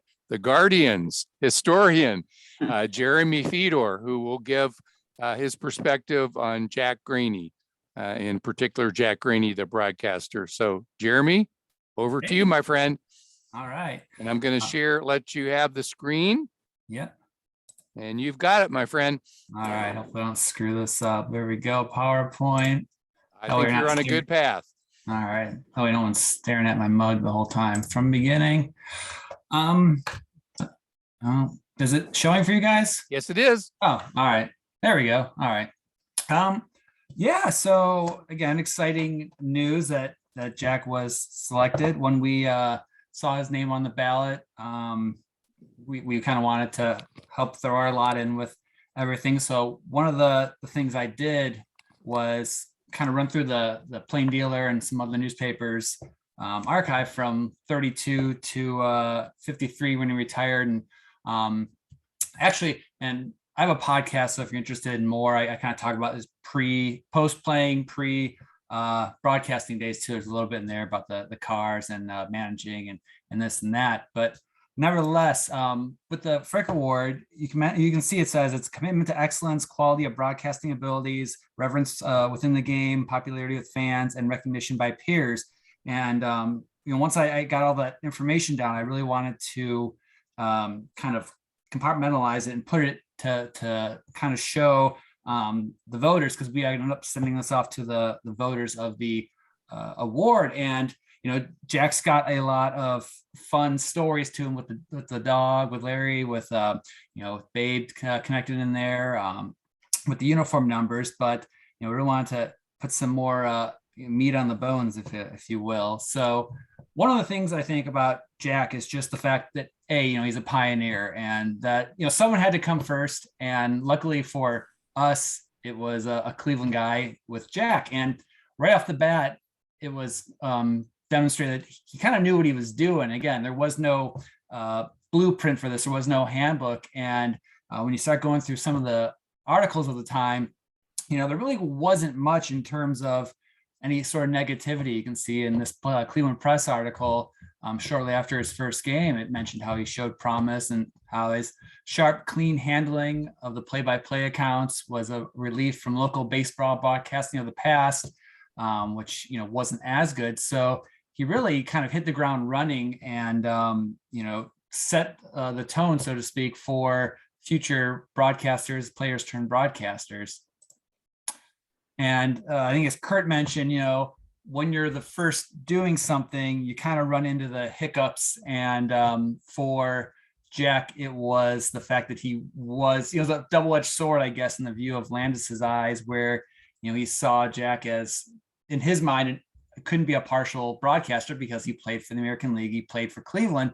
And with the All-Star game, Jack was ruled out. And as you can see, it said the reason he once played ball with the Indians, and that kind of threw a lot of things into a tizzy. And I think it goes to show, in terms of support from fans, people really rallied to Jack's side, saying, this is nonsense. We want to hear Jack behind the mic. And, Jack then responded to Landis, and more or less it got settled. As you can see in the other news article in this clip, is he was able to then broadcast World Series games. And And so he really kind of cleared that path again for future players turned broadcasters. And another part of it was just the commitment to excellence. Again, that's what's in the what the award represents. And what's fascinating about Jack too is, you know, there's very similar parallels from then till now. And actually, I think the anecdote on the left's kind of funny, where you know, he knew, again, he was on a learning curve, and kind of caught himself when he made a mistake, and as you can see, he called one error for himself. So again, having that sense of humor, I think, was also helpful. But in the clip you see in 1936, it mentions that Jack was on the field pregame, talking to players, talking to managers, and getting that information then that was going to help him be a better broadcaster and you know, entertain fans that weren't at the game. And you know, there's that mention of Lou Gehrig, and clearly Jack is talking to Lou Gehrig down there. So again, something very similar you see to broadcasters today, whether it's a game, you know, going on you know, last year, this year, whatever. So it's neat to see those parallels drawn in there. And again, enough of an anomaly that the Plain Dealer mentioned it and put it in their story. And again, another, I guess, commitment, excuse me, commitment to excellence is Jack was actually, I guess, the first player broadcaster to do an international game when Cleveland played in Havana. So you have a Canadian broadcaster doing an American game in Cuba. So kind of, again, one of those, another feather in the trivia cap, I guess, of Jack's career. And they were able to do a ball game. So again, he was you know, traveling with the team every so often in those early years. It wasn't commonplace like we have now. But again, the quality of broadcasting and his ability. One of the things that many people, I think, know about Jack is he was in a car accident early on in his broadcasting career. And when he was recalling his early days towards his retirement, he mentioned that he was often asked a lot why he'd be bringing a pitcher of water on the coldest days. Fans couldn't figure it out. And he said, I was in an auto accident about 20 years back, and his face was so banged up that I have no feeling in my right side, and his lipsticks. So, you know, to have an injury like that could easily have derailed his career, especially at that early part of it. But he actually, you know, overcame that and was able to have a successful 20 some odd year broadcasting career. I think speaks a lot to Jack's abilities behind the mic and his ability to broadcast a game in a professional manner. And you can see the story on the left. They were driving, I think it's out in Shaker Heights or somewhere on the east side where they hit. And again, going to quality of broadcasting abilities, you see Jack, and this was, again, one of those, I think, commonly or somewhat commonly known things about him is the fact that they had to broadcast the away games using the ticker tape or whatever, the Western Union. And that's kind of where he, you know, helped also make a name for himself, because there were, you know, I don't know if you'd call them Graneyisms, but he would clearly he couldn't see who was warming up in the bullpen, but they would say things and he'd make noises as, like, you know, a foul ball or something that way. And once there was a mention in the paper that there was an old Morse code person that could listen to that, and they heard, or a ticker tape person, they heard it in the background, they wrote in, and you know, they could tell what was going on or something of that nature. But it became, I don't want to say it's necessarily a spectacle, but fans could go watch Jack and his broadcasting partners. And they actually made a production of it. They did broadcast at Cedar Point. They did one in New Philadelphia. They did one down the street from me on the VFW at Brook Park. So they would let fans in to watch Jack recreate this game. And again, if you watched during the 2020 season when broadcasters weren't traveling, you know, you realize how difficult it is to call a game just through TV, let alone without even seeing anything. So Jack was able to really do a great job in terms of engaging fans and making memorable moments on a broadcast while not even at the game. And again, with his, you know, reverence within the game, fans loved him, as players loved him. You know, he was a guy that he could go talk to former players because, again, he had that background. He knew guys, he had played the game, and so had a very, very strong reputation, and, you know, fans and people grew to love him pretty quickly. I'm going to roll through this because, you know, it's been, you don't have to read all this stuff too. But another neat thing of going through everything was just the amount of random stories of fans writing in about their appreciation for Jack, and you know, how upset they were when he couldn't do the World Series, or I think it mentions this Ladies' Day, and people, you know, coming up and seeing him. So again, a lot of notes about just how much people love Jack, and you know, his whole time with the club. All right. And then recognition by peers too. I mean, just great memories by, you know, Jimmy Dudley says it was the break of his life to work with Jack, and Hal Leibovitz also just mentioning what a great broadcaster he was. Mentioned Jack Buck earlier. You know, it's Frank Gibbons quote that the word idol is used very carelessly in sports, but this time it fits. Graney has been a baseball idol here and all over. I can't read because I have the state through 43 years on our baseball scene. And so again, he was recognized not just by fans, but by press and media people alike for what he was able to accomplish. And, you know, you see that too when he announces his retirement and they have the Jack Graney night at the ballpark. I think fans and people alike rose about $10,000 he was awarded, along with, you know, the other awards. So which nowadays seems kind of foreign to raise money for on-field stuff. But so that's kind of like the quick rundown, I guess, of everything. So again, there were, you know, I think I compiled 20 some odd pages of notes of just these random stories, but they really come together and paint a picture of, you know, not just he's the first player turned broadcaster, and, you know, that in and of itself is Hall of Fame worthy. I mean, that's a great part of it, but I think when you put all this together, it really, you know, details the career of someone that no one's literally had a chance to listen to in over, you know, 60, 70 odd years. So, you know, I think it was touched on earlier. It's just as time goes by, I think, and Curt mentioned it, the backlog is large, and, you know, trying to put Jack up on where he deserves. You know, it was a really fun task to go through and come up with these stories, or not, I didn't come up with them. I just kind of took notes and kind of compiled it together. So that's kind of long and short of everything. Again, if you want a more in-depth look at it, I did do a podcast through work. You can find that anywhere you can. It's called Cleveland's Team, a baseball history podcast. So we have a couple episodes on Jack, just because it's an extremely fascinating career, and you know, what he was able to accomplish both on the field and off the field. And I love questions. Again, it's yeah. Please, anybody, Jeremy, that was very rich. What a great closeout portion of our meeting today. Thank you so much. Questions, comments for Jeremy? Steve? I just want to thank you, Jeremy, for looking at the description of the Frick Award and describing Jack Graney in those terms. Like you said, he was so much more than the first, you know, to get a hit off of Babe Ruth, or the first player to become a broadcaster. He truly was a monument in the world of baseball, both as a player, as a broadcaster, but also as a man.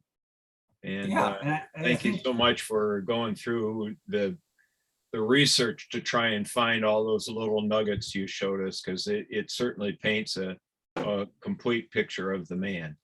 Yeah, I think it's so fascinating too. Like sometimes, and I think Mel Harder's in this very, very similar situation where you have these two separate careers, one as a pitching coach, one as a player, and put together, you know, what an astounding career and baseball lifer, so to speak. So not to shine the light away from Jack Graney either, but I mean, Mel Harder, I think, should get a Hall of Fame look as well.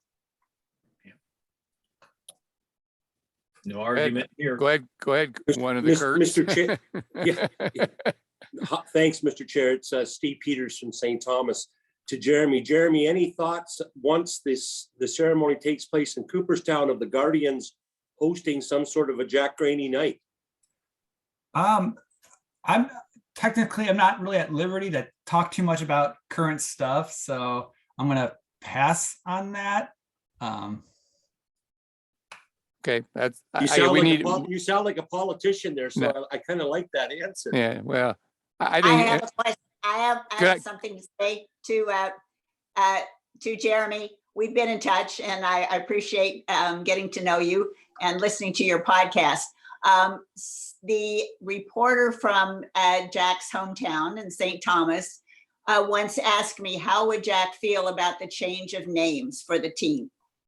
And so I thought about it. And of course, he was back there where the first team was called the Naps. They weren't called the Indians. They were named for the manager, Napoleon Lajoie. And so then he went through when it became the Indians. But I just wanted to let you know that he never called them the Indians. It was always the ball club. So no matter what, whether they're called the Guardians or the Indians, in his heart, they would still be the ball club.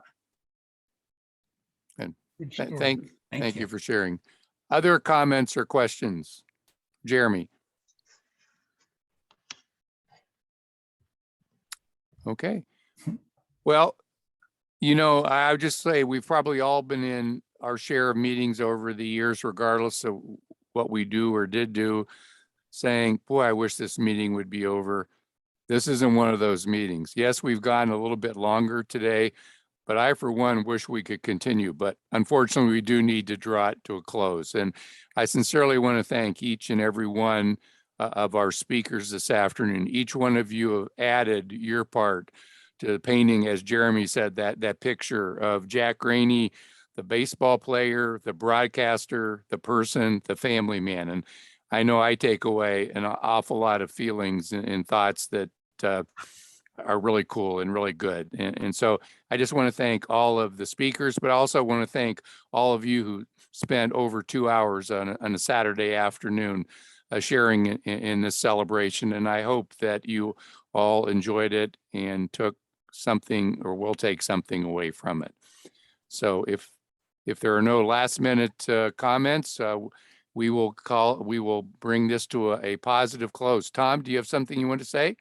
Or Yes, I live about 10 miles from Fort Myers, and I've been to the Cryptological Museum, and I would highly recommend anybody who's in the area to go see it. It's fascinating with all the old equipment from the World War II. And I have one question for Jack's granddaughter. Your family name is Mudd. Is the family related to Roger Mudd, who used to be with CBS Network for many years? Well, very distantly. It's a very small group of people. There are only a few hundred Mudds. We're mainly related to the infamous Dr. Mudd, who was sent to prison in the Abraham Lincoln assassination conspiracy. Luckily, he wasn't put to death. He was only sent to prison because he was finally exonerated. And the Mudd family claims that he had nothing to do with it. So, wow. True or not, I don't know. But we claim that Dr. Mudd was not involved in the assassination. Well, Thanks thank for you. that. Let's wow. I referenced Roger Mudd because I didn't want, for sensitive reasons, to say what my real question was. Were you related to Samuel Mudd from Sunday? You got it. You got it. I got it. Well, thank you very much. Okay. All right. Well, with that, thank you so much again, everybody, for participating today, and stay safe, stay healthy, and hopefully we'll see you at a future Jack Graney chapter Zoom meeting. We'll have a second installment of our winter meeting soon. Details to follow, but we hope our paths cross in the not too distant future. So thanks again. Bye-bye, everybody. Bye-bye. Bye-bye. Thank you, Joe. Great meeting. Happy